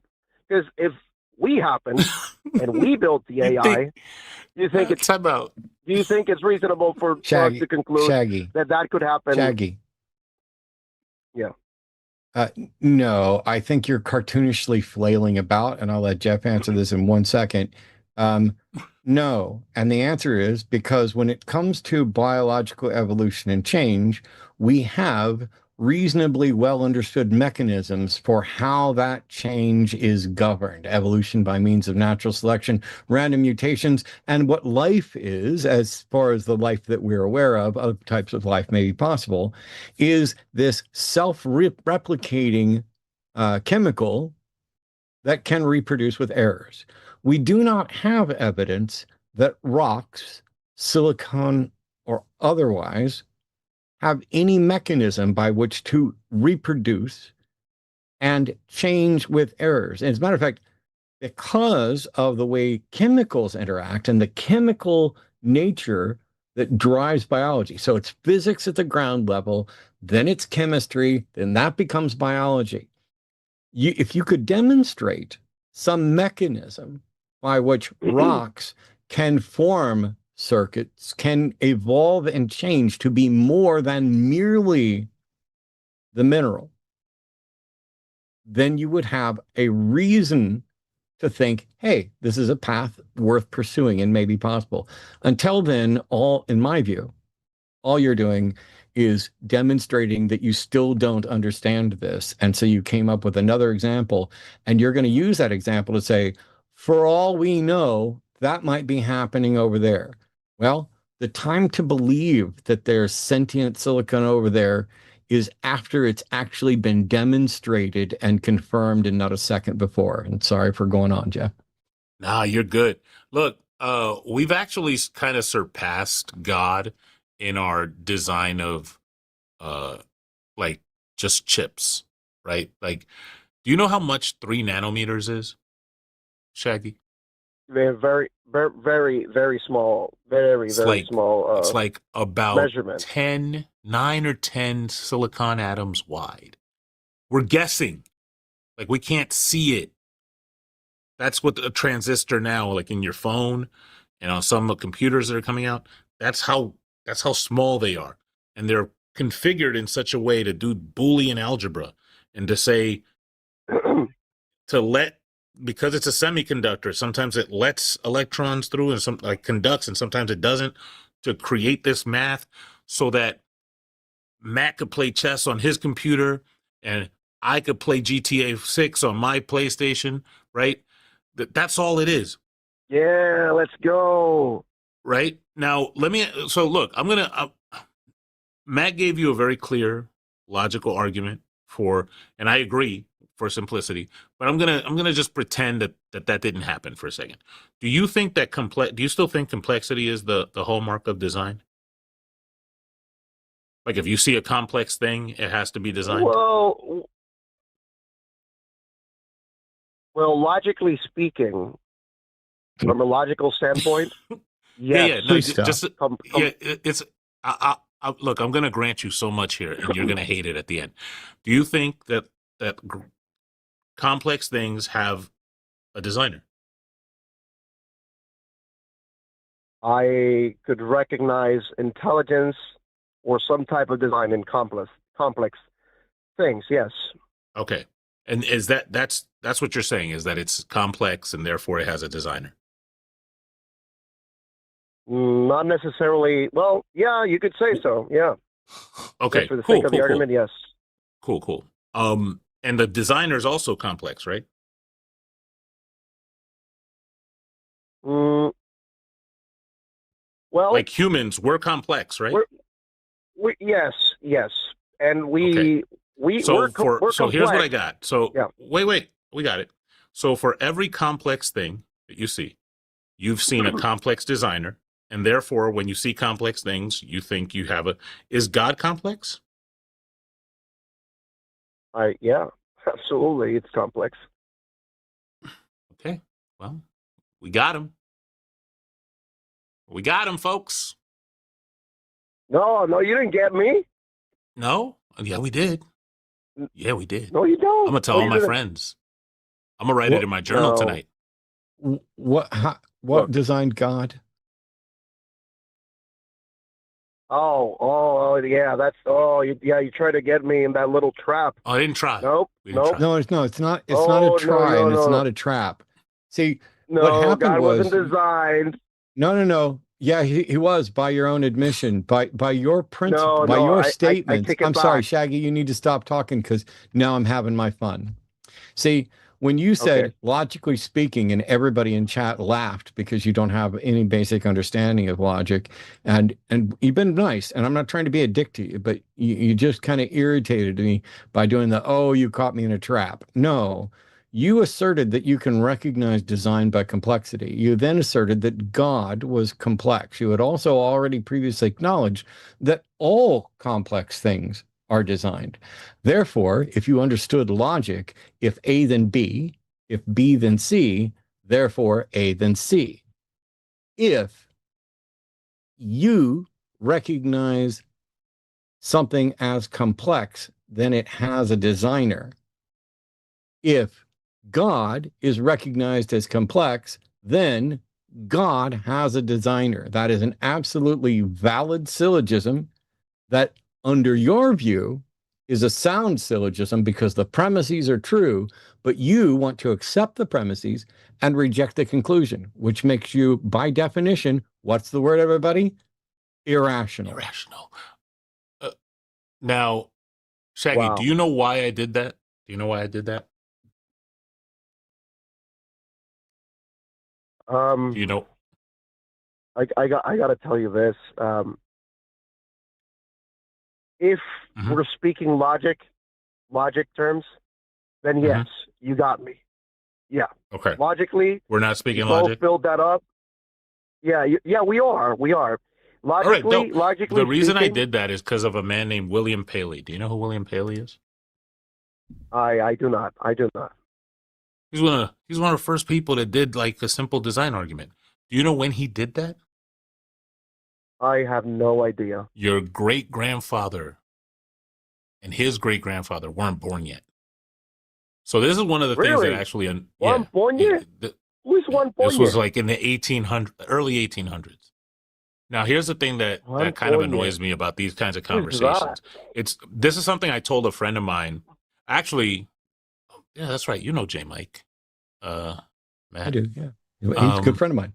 Yeah, I told this to J. Mike a couple years ago, a little while after we first met. I said, hey, you know what I hate is that we're having a lot of the same conversations that people had centuries ago. Like I had these conversations when I was learning philosophy in my early 20s, and we're still having them today. And the reason is because the design argument and its critiques were published before the Civil War, right? And we're in 2026, and you just went on a YouTube like, hey, complex, like, but you haven't read it. They all wrote this stuff down. I haven't. Yeah, they all wrote that stuff down, and I think it's the reason I get annoyed, and I don't care because like I'm a sadist when it comes to like reasoning. Like I do this for fun, but the reason I think it's annoying is because with all of the people that wrote all this stuff down, it's almost disrespectful to the entire craft to not read it and then just go out and be like, I'm gonna just do. It's like you didn't learn to play guitar and you want to do Jimi Hendrix like day one. No, I agree. I agree with you. I just didn't know about. If I knew about them, I would have done my research. You got me in a basic logic trap card thing, and even though you did get me, both of you, that was. I'm gonna reason with you guys, right? I'll admit it. You guys got me. You got me good, and in the wordplay, you got me. I'll admit that. It's not wordplay. Right? It's not a fucking pun, Shaggy. It's reason. You no, one thing know, you need to do. No, listen. Okay. You can get better. Right now, you are demonstrably irrational. And instead of saying, hey, I should do something so that I'm not being irrational, so that I care about the truth and care about rationality. Instead of doing that, you are rationalizing. You're coming up with, oh, we tricked you. Oh, it was wordplay. Oh, you got me. Oh, it's just gamesmanship. Please start caring about what's true and how to tell what's true. That's how I went from being an evangelical fundamentalist Southern Baptist studying to be a preacher to being a godless heathen, doing my best to teach people how to stop being gullible buffoons in servitude to the money machine that is destroying the world and helping the billionaires and fascists. Sorry, I added extra stuff in there for importance. I know that's probably not you. No, it's cool. No. Hey, it's cool. Matthew, it's cool. I agree with you. Listen, Matt, I agree with you that religion has done a lot A lot more damage than good. Let's put it that way. Yes, more damage than good. But I don't want to get sidetracked here because, you know, what if God, if he is omnipotent, what if he designed, and you're going to laugh. Yeah, I know you're going to laugh, but I'm just going to put it out there. What if, as an omnipotent being, omnipotent meaning that he can do anything, even illogical things like pregnant virgins, like Mary, or what if he designed himself? Please stop. Throwing it. Please stop. Oh man. Let me explain this to you. I promise, Shaggy, I don't want to be a dick. No, it's cool. You are it's cool. epically clueless. You are epically clueless, but you can stop. You don't have to be. Because even apologists, professional atheist, godless, and Christian philosophers recognize that how absurd it is to suggest that God can do the illogical. We settled that 1,000 years ago. God can't do the illogical. You are now, not only are you sacrificing logic in the sense that you don't care if you're being rational, now you're suggesting God can do that which can't be done. God can make a square circle. God can make a married bachelor. In your case, the example you chose to give was a pregnant virgin. That's not logically impossible. Virginity is a bullshit construct, and pregnancy without the appearance of sex can absolutely happen. There's nothing illogical about a pregnant, air quotes, virgin. Plus, you have no reason to believe that that's ever actually occurred. I breed snakes. I've had snakes that got pregnant without ever having sex. Reptiles have the genetic ability for parthenogenesis. Humans, generally, as far as we can tell, have never been able to demonstrate parthenogenesis, but that doesn't mean it's impossible, but you have no reason to think it even occurred. And now you're desperately flailing around with, well, hang on, I know you're going to laugh, but what if God's so magic he can do the impossible? What if God's so magic he can do the illogical? What if he's so magic he can both exist and not exist at the same time? What if he can make it so that it appears absolutely irrational to you, but it's completely rational to me? You are confused and lying to yourself, and it's sad. We need to stop. I see. Thanks, Shaggy. I see your point, Matt. I do see. Thanks, your Shaggy. point, Give it some thought and call us back another time. Wait. Can I say something else? No. Real quick. No, you can't. It's not about God. It's not about God. It's not. I don't care what it's about. It's not about God. I was going to didn't I just say I don't care what it's about? Now I'm gonna take my atheist hat off and put my sociology hat on. What you just heard was a boundary, and boundaries, you shouldn't cross those things. No matter how much you want to say what you want to say, the boundary was like right there. Like Zoinks, like Scooby-Doo, where are you? And yet he keeps going. And you know what I'm going to do now, Shaggy? I'm going to ban your phone number, you little prick. We're 14 minutes over time. I gave you mountains of time. And Jeff sat here and patiently explained to you what boundaries were. And you decided to be a dipshit anyway. So I'm going to take your number and I'm going to ban you. So instead of getting to call back to try to learn, you get nothing.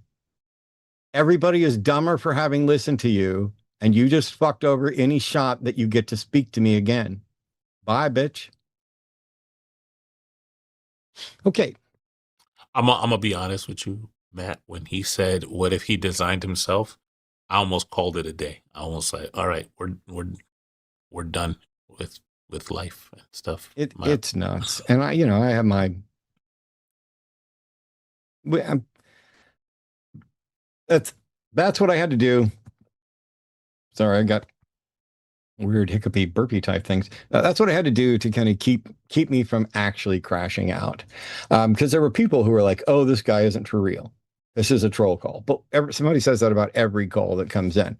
And what I'd like people to really stop doing is that, in part because I have no idea most of the time. Whether or not the person I'm talking to is sincere, absolutely delusional, or just pretending to be delusional. Because there are people out there. I have yet to have people call in and present an argument that is actually more stupid and confused than things that people who I know to genuinely believe those things have presented to me. It's impossible to parody, I guess, this, but somebody in chat was like, oh no, that please, I don't know. I don't know what that was in reference to, but if you put it in a $5 super chat or greater, we'll be reading them, and that's what we're going to start doing right now. I've got them all queued up. $10. Wait, Arden set it back to $10? I didn't know we did it down to 5. I said it at 5 at the beginning of the show. Okay, I did not hear that. I must have been screening calls. I've been telling everyone $10 the whole show. Okay. Well, there's only a couple 5s, so we'll get there.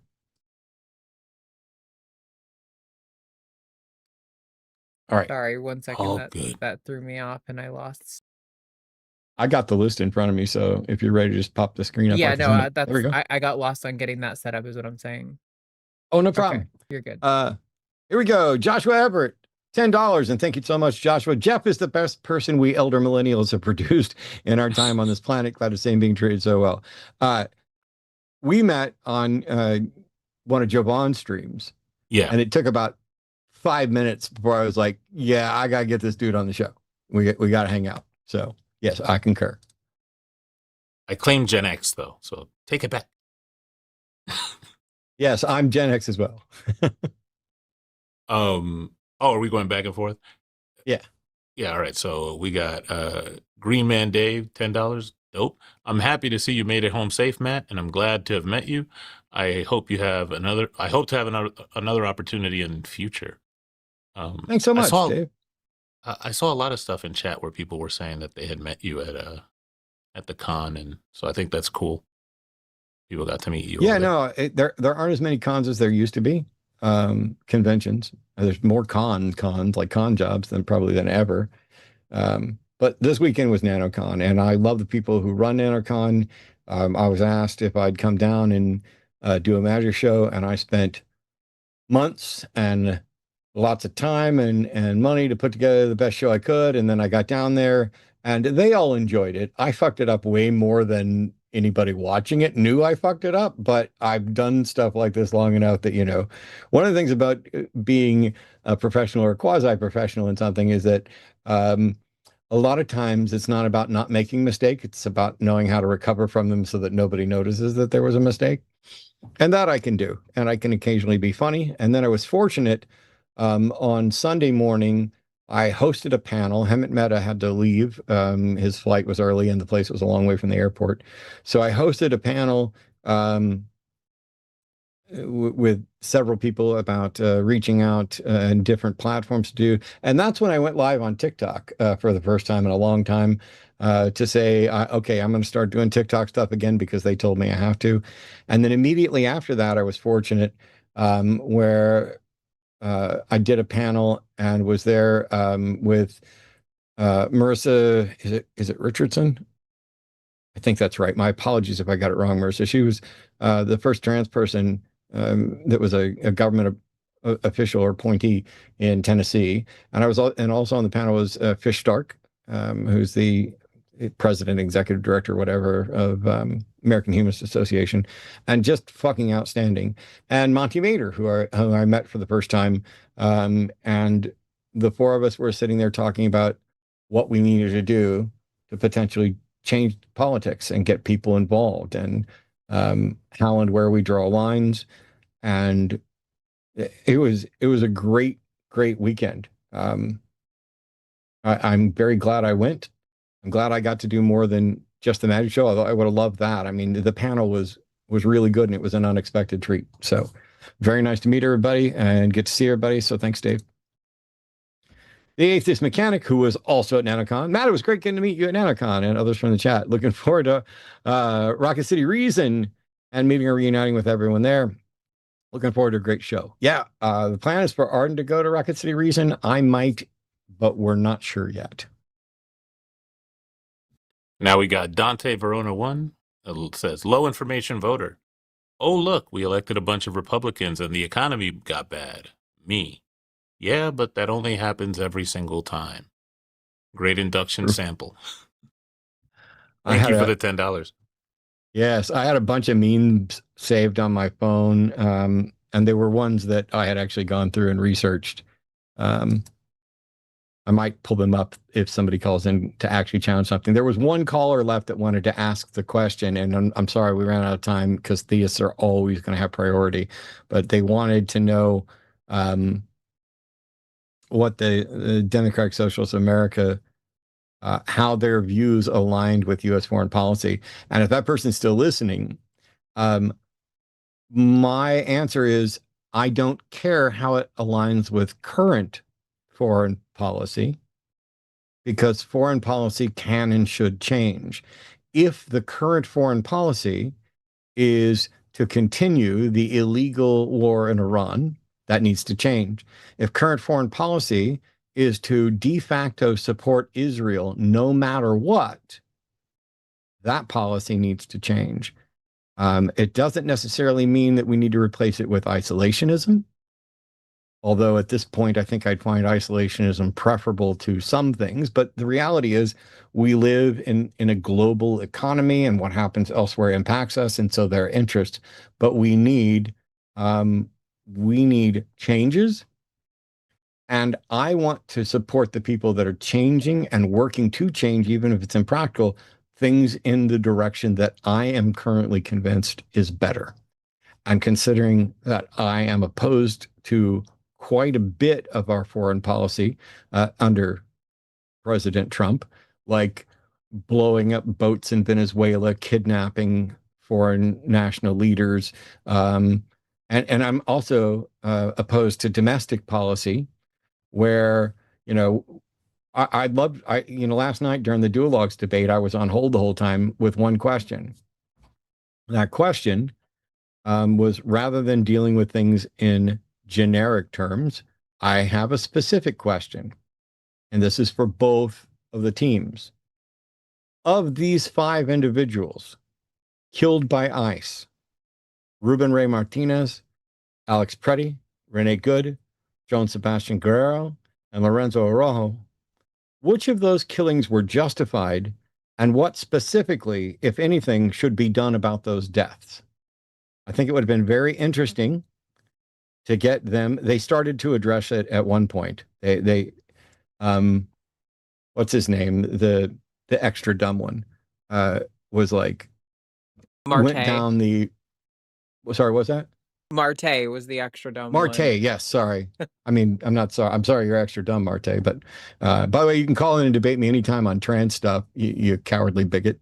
But Marte was like, oh, she was aiming a 3,000-pound weapon at a federal agent. Yeah. Call in and try that with me. Or anybody who knows what the hell they're talking about, because it's a violation of proper procedures. There was no point at which you could make the case that she was doing anything necessarily threatening. Shouldn't have drawn a gun, shouldn't have fired a gun at a moving vehicle. Everything about that was, according to any cop with any sense and any investigator with any sense outside of the fascist government that wants to take out the opposition, it was a bad shoot. It was not justified. Now, of those 5, maybe there was one that you could have justified. I wanted to hear specifically, because I think most sensible people would say, hey, none of those shoots were justified, and the officers and individuals responsible should be prosecuted and to the fullest extent of the law. And that the policymakers and the people who are excusing it and the people who are inhibiting the investigation such that those investigations couldn't happen, those people need to be brought up on charges as well, removed from their job. Unfortunately, we have the dumbest president and the dumbest body of appointees that he can find, all being manipulated by the billionaires so that they can keep getting rich. I'm sorry. I think I got a little bit of somebody's balls in my mouth there, just like they do every fucking time. All right. I want to Actually, no, this is going to be a good segue, so I'll say it after. So yeah, I'll read this one. Narcissa says, number one, Bill Maher is garbage. And number two, Jeff has pleasant, amazing audiobook narrator voice. So I do have an audiobook, as it turns out. But we'll get to that. I wanted to say a little bit about the shoots that you mentioned. Yeah. There are those that come after me that are greater than me. The people in the DSA are like what I would consider in political science like socialist in name only. Like they support certain socialist little bits and pieces, but there are people that I routinely hang out with that believe in dual power structure. They believe in praxis. They believe in all of the things of like armed revolution and all of that stuff. Like they say it out loud, and they are out here looking to radicalize. This message is actually for the MAGA weirdos.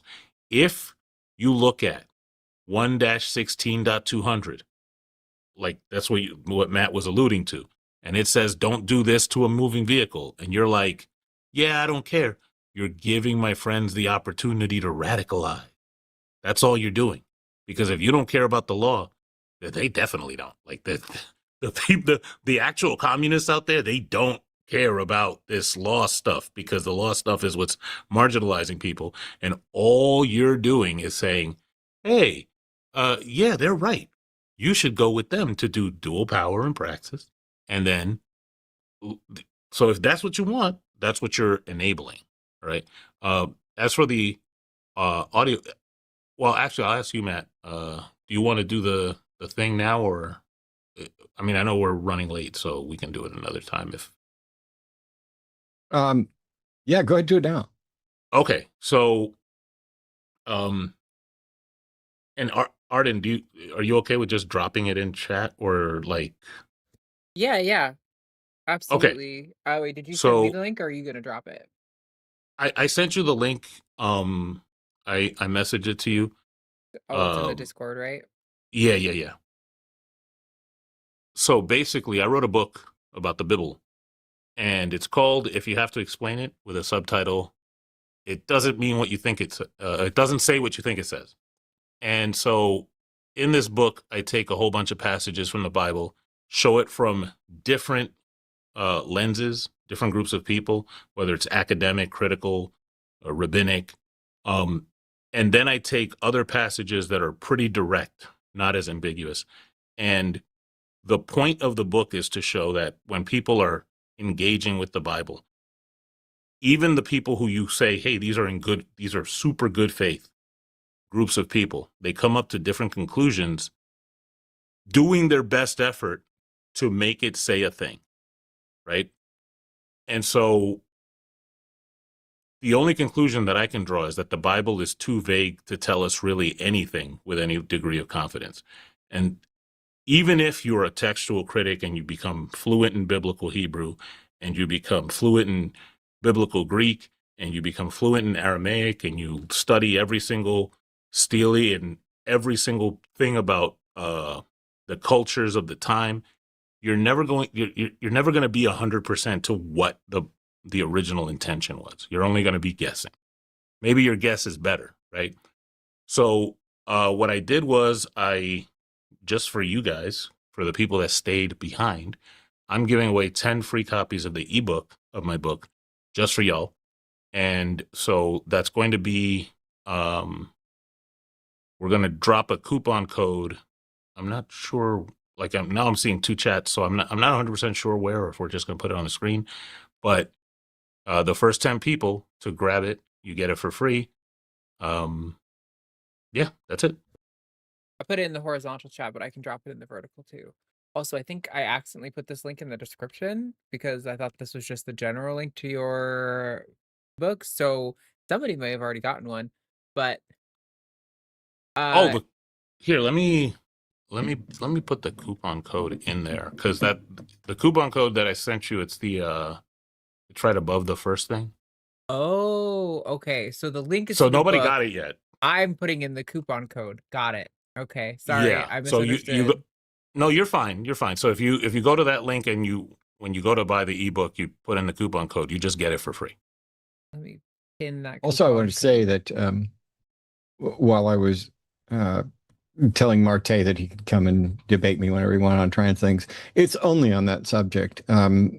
You're too stupid to debate anything else with me. You're technically too stupid to debate that with me or anybody else on the planet, but I would take personal pleasure in schooling your dumb bigoted ass on that subject. Now, for Jake, who was there and debated alongside, Jake, if you want to debate politics, I think you're better off sticking with Jimmy and Jovan because they are orders of magnitude better informed and more adept in that area than I'll ever be. But if you want to debate something about, like religion, or trans stuff, I suppose, I'd be willing to do that. But I'll make you a special deal, Jake, if you see this. And that is, since you seem so confused by it and you seem to be such a fan of Andrew Wilson, I will take you up on a debate where you defend the exact topic that Andrew agreed to defend and desperately tried to avoid. And we'll see if you understand what it means to be a professional debater so that you don't have someone prepare for subject A and then when they're on site, switch to subject B. And so if you'd like to debate with me defending, which is better for reality, which is better for the world, secular humanism, or biblical Christian morality, you can do that because your hero didn't get anywhere near it. And I walked out. You should ask yourself this because people are like, why did Matt walk out? Why did Matt walk out? I've been debating people for years. I've debated professional apologists, people with advanced degrees far beyond mine. Why do you think I would walk away from a guy who doesn't know that a trilemma can't be true, is just a shock jock doing whatever he can to get clicks and views, mocks trans people's suicide as his opening statement, and says that he will concede the entirety of my worldview if I can just demonstrate how a man can get pregnant. Something which, by the way, is absolutely trivial. Men can get pregnant because trans men often have functional equipment and can get pregnant exactly the same way cis women can. But Andrew's not going to accept that, and you're not either, because you're a biological essentialist who's confused and doesn't know anything about the subject.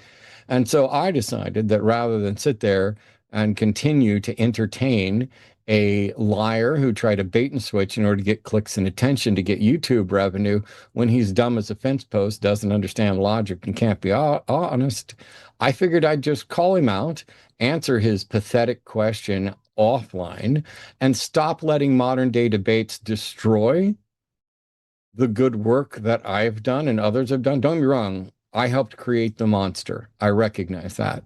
But the monster is now an absolute cesspool of Nazis, flat earthers, and confused dipshits making excuses for having sex with 4-year-olds and pretending that because they can say something offensive and mock people for committing suicide, that all of a sudden they've been upright for God. I was a better Christian than them when I was a Christian, and I'm probably a better Christian now. Andrew Wilson is a weak little man. And that's why all these years later, his fanboys are still coming at me. And I only address him or think about him when you little cucks show up. So, let's get back to the super chats. Whoops. I clicked the wrong one. There we go. All right.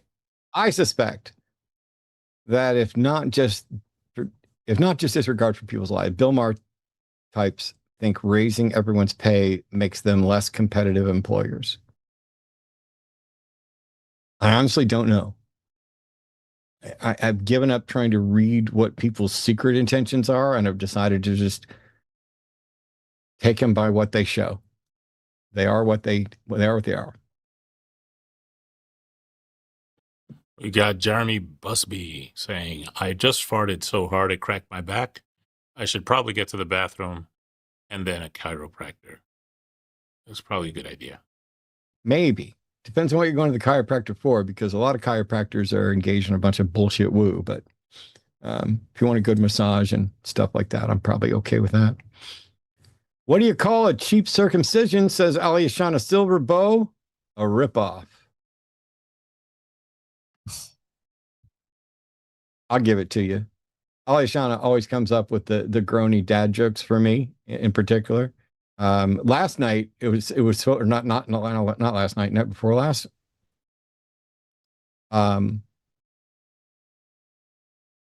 Wait. Oh yes, I got home Monday. Yes. So on Monday night, Erica and Blitz were just taking pun after pun after pun after pun. I felt so bad for Erica. I did send it a pun, and it was a good one. Of course, that's not possible according to Erica, so she wants to kill me in a zoo. And she wants to kill me in a zoo because I said I went to a zoo and the only display they had was a dog. It was a Shih Tzu. Now we got Duskframe 7331 that says, Jeff is awesome. Glad to see him on the line. I'm glad to be on the line. It's a lot of fun. Everybody here is cool to hang out with. Well, we'll disappoint you at some point, but I'm always happy to have you back. I've had a load of fun. And we got good calls. I was worried we weren't going to get any calls, and we got good calls, and it went well. So probably one of the best. I don't know. I'd put up a poll. Is this the best week in 2 months for calls? Mr. Monopoly, thank you so much for the $10. Have either of you seen Dr. Ehrman's recent video, 3 Myths Atheists Believe? And if so, if you understand his distinction between myth and theory regarding the Big Bang and consciousness. I have seen that video. I've seen most of the recent videos from Bart, and I don't know that I recall what you're talking about well enough to comment on it right now. So sorry about that. I think I don't think it really matters. And I saw the video as well. I understand what he's trying to say, but I don't think it's relevant to the discussion about atheism anyway, because I don't think anybody is an atheist because they believe in nobody looked at CMBR and said, aha, I don't think we think that way, where, especially the ones that are like in doing this publicly, we're not taking little bits of like, oh, consciousness, therefore not God, right? I do know that not just atheists, but people in general are okay taking the consensus of experts in a field. And that's just in one way a pragmatic necessity. And another way, just, sometimes you don't have time to or maybe you don't have the skill to parse all that stuff. But I get what he was trying to say. I just don't think it matters to the greater. I think that one of the best things I've heard Bart say recently in a video, which I'm sure he said many, many times before, he gave an explanation of the difference between history isn't just the past. The fact that there are things in the past doesn't make them history. History is the special chronicling of a reliable narrative of portions of things that happened in the past, but not just the past. So. Oh, the third one was abiogenesis, by the way. Ah, okay. All right. For some reason, it did send. I'm just looking at the wrong screen. All right. So Yahweh is accountable for all, says Master Builder 3232. Thanks for the $10, but couldn't get his lazy ass up his shiny throne. Christians didn't rule out that Yahweh might be a little smelly, sweaty, wrathful gray alien with a Lord Farquaad ego. For some reason, I just automatically want to put the word accent there, but fair enough. Skeptics and Scoundrels, thanks for the $5, saying Loki pretended to die to fool Thor. Does that count? Sure. Loki died a bunch of times. Yeah. Loki's died more and done more in the MCU demonstrably than Jesus has ever done in reality.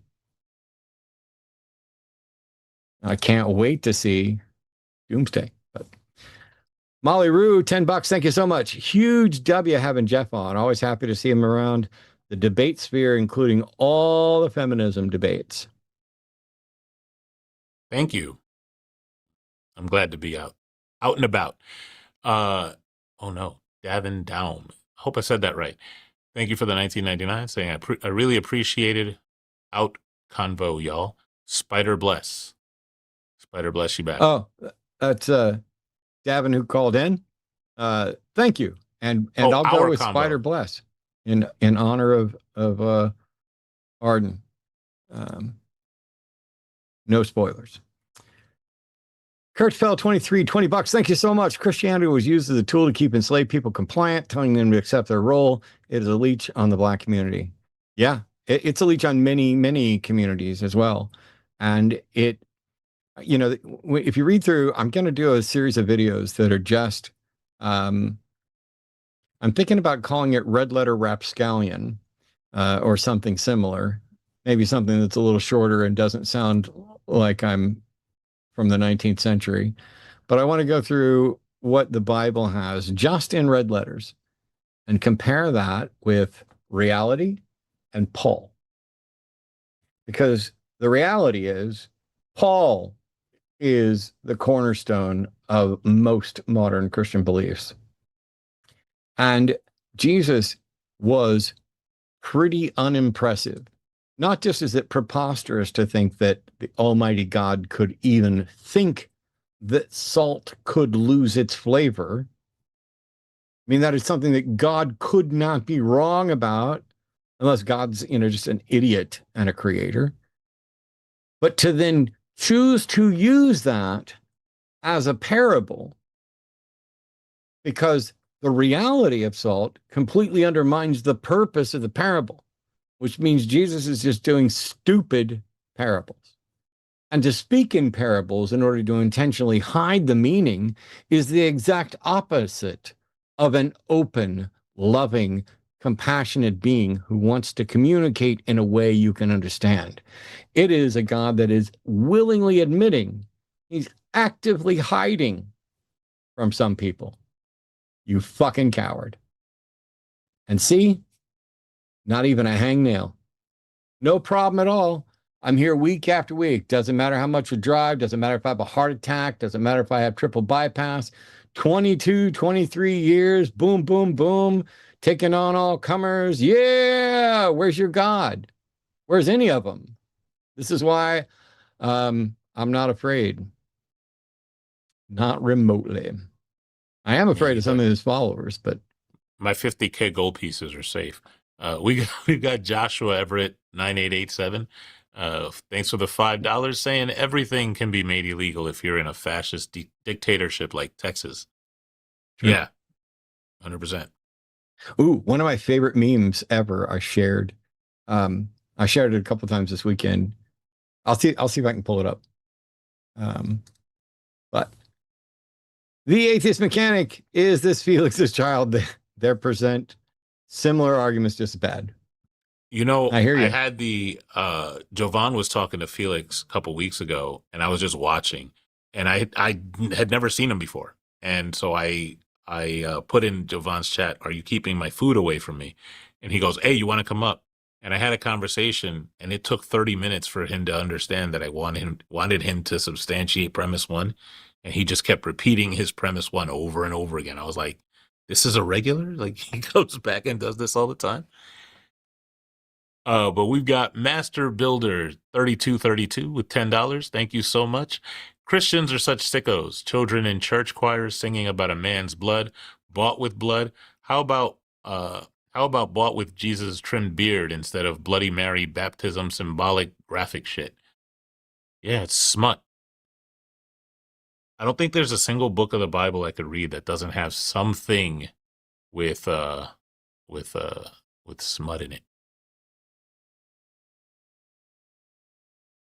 I'm still desperately trying to get this. If you can read this next one. Sure. We got Kerfell again with another $9.99. Thank you. Can Shaggy go on the hypothetical never ban list? Maybe the worst caller ever, but also the funniest call ever. Shaggy is the caller of all time. Zoinks. He could have gone on the ban list if he hadn't decided to do the Zoink Scoob. Mm-hmm. Even after we basically pleaded with him to stop. It's absolutely sad. Lenny, $25. Maybe you guys can think of something better to do with it than me. Keep up the good work. Seriously. I'm going to pay for a healthcare. Something we shouldn't have to do, but I'd like to stay alive. Flibbery giblets. I like saying that. 999 says, here's a recap of everything you missed at the end of the, quote, debate, end quote, last night. Anyway, awesome seeing Jeff on here. Thank you. Like I said, I like being on here. This is dope. That's top 10, $5. According to the Bible, it is fair to say that Jesus only came to give salvation to the Israelites. He did call a Gentile woman a dog. Yeah, I'm coming only for the lost sheep of the house of Israel. Mm-hmm. And then you can pick other verses that suggest otherwise. The meme I was looking for, I guess it doesn't matter to see it, but it has it basically has several animals on it, and then it says, every zoo is a petting zoo unless you're a little bitch. And I'm like, I like that because I have so many animals here, and we have, like, I would love to do more sharing of the snakes with people in person and, you know, online, but there's only so much time in the world. So we've got Perryform 42 with 10 Canadian dollars. That's more, right? So tonight we had subatomic ambulatory intelligent rocks and the creator that created himself. Well, definitely novel, LOL. Great job by the hosts and those supporting. Thanks. Wonder if I'm going to see the self-created creator on JSTOR or in Phil Papers next month. That would be a sight. I went and checked because I don't know the current exchange rate, and as it turns out, no, actually, one Canadian dollar is currently 71 US dollars, or 71 cents. Sorry. Okay. Not $71. So yes, I thank you either way. I'm not worried about which one's more. I'm just worried about are people watching, learning, sharing, getting stuff out of this. Blue Ear, $5 says, great show, guys. Welcome to the line, Jeff. Peace. You get a good salute. And the Atheist Mechanic with $10 saying, Jeff, I've appreciated how you've handled these callers. You and Matt are both awesome. Much love to everyone at the line. Much love right back to you. Green Man Dave, again, not to stir any pots, but I gave Mandisa a crocheted poison apple and she named it Jeffrey. I'll just leave it there. Hey, you know, when you give something to somebody, you don't get to decide then what they name it. That's just the way it goes. I loved it. It was so good to see so many people that I hadn't got to see in a while. Not just the people who normally run the convention, but I mean, there were people there doing panels that I didn't get to go to, and there were some that I did get to go to. Mandisa was there, and yeah, I mean, it's old home week every time we get a chance to hang out. So I love it. All right, final super chat for today from Falcon Storm, $10. Red Letter Rapscallion sounds like a Pine Noir novel where they say things like, she was some kind of dame, all curves and sharp edges, like a bad decision in a black dress. Yeah, I could see that. I can do funny voices on occasion. I used to do a really good Morgan Freeman, but I stopped. We started watching the Spider-Man noir show, and that I only got a few episodes in, but I like it so far. I've heard really good things about it. I have not yet watched it. But that's because we're still going through Invincible, which as a joke early on, I couldn't remember the name and I called it Insatiable. And so now just as a joke, we always call it Insatiable. It's like, hey, you want to go, I'm on season 4. And it's like, hey, you want to go watch an episode from season 4 of Insatiable? And now Arden does it too. But all that does is now when I talk about it, I can't get the fucking name right without resetting my brain. I've actually never watched Insatiable, whatever the name is. Insatiable. I've never watched it. There we go. Yeah, I've never watched it. I've always wanted to, though. Lux defended Omni-Man, right? Okay, for context, Lux didn't just defend Omni-Man for a show we did on Javon's channel. And listen, I don't think this counts as a spoiler because the season's really old. Well, I won't give any details. We were all, with what details most people know about Omni-Man, people were like, how are you going to defend this person as the best superhero ever? That's crazy. But they did a pretty good job, and it was actually you guys should watch Ratioed on Javon's channel. It's a really, really fun show. But yeah, Invincible's great. Really good animated superhero show. Highly recommend. Nice. My backlog is just so great. Like, it's nuts how packed my backlog is. All right. I think we have done all the super chats. So first of all, huge thank you to Jeff. Everybody, please check out his work. Look forward to having him back. Thanks everybody for hanging out. Thanks for spreading the word. Thanks for the great calls. Somebody in chat said that they heard that I had a decent M&M, but now they doubt that. Was that because I did I'm Not Afraid and I didn't actually I'm not afraid. I didn't do the M&M version. I just said I'm not afraid because it did enter my mind, along with all of the lyrics to like White America, which I would do, but we've completely run out of time, so I'll do it some other day. In the meantime, vote, participate. Don't just get a fix on Wednesday nights or Sundays. Don't treat this like it's your substitute for church. Get enthused about trying to fix the world. Elections are happening. There are real changes that can be made. Some of them may be completely ridiculous. Some of them may be undoable. But do the things that you can do. Don't give up. We're better than that. And there are people who need you. Thanks, Jeff. Thanks, everybody, for tuning in. We'll see you next time.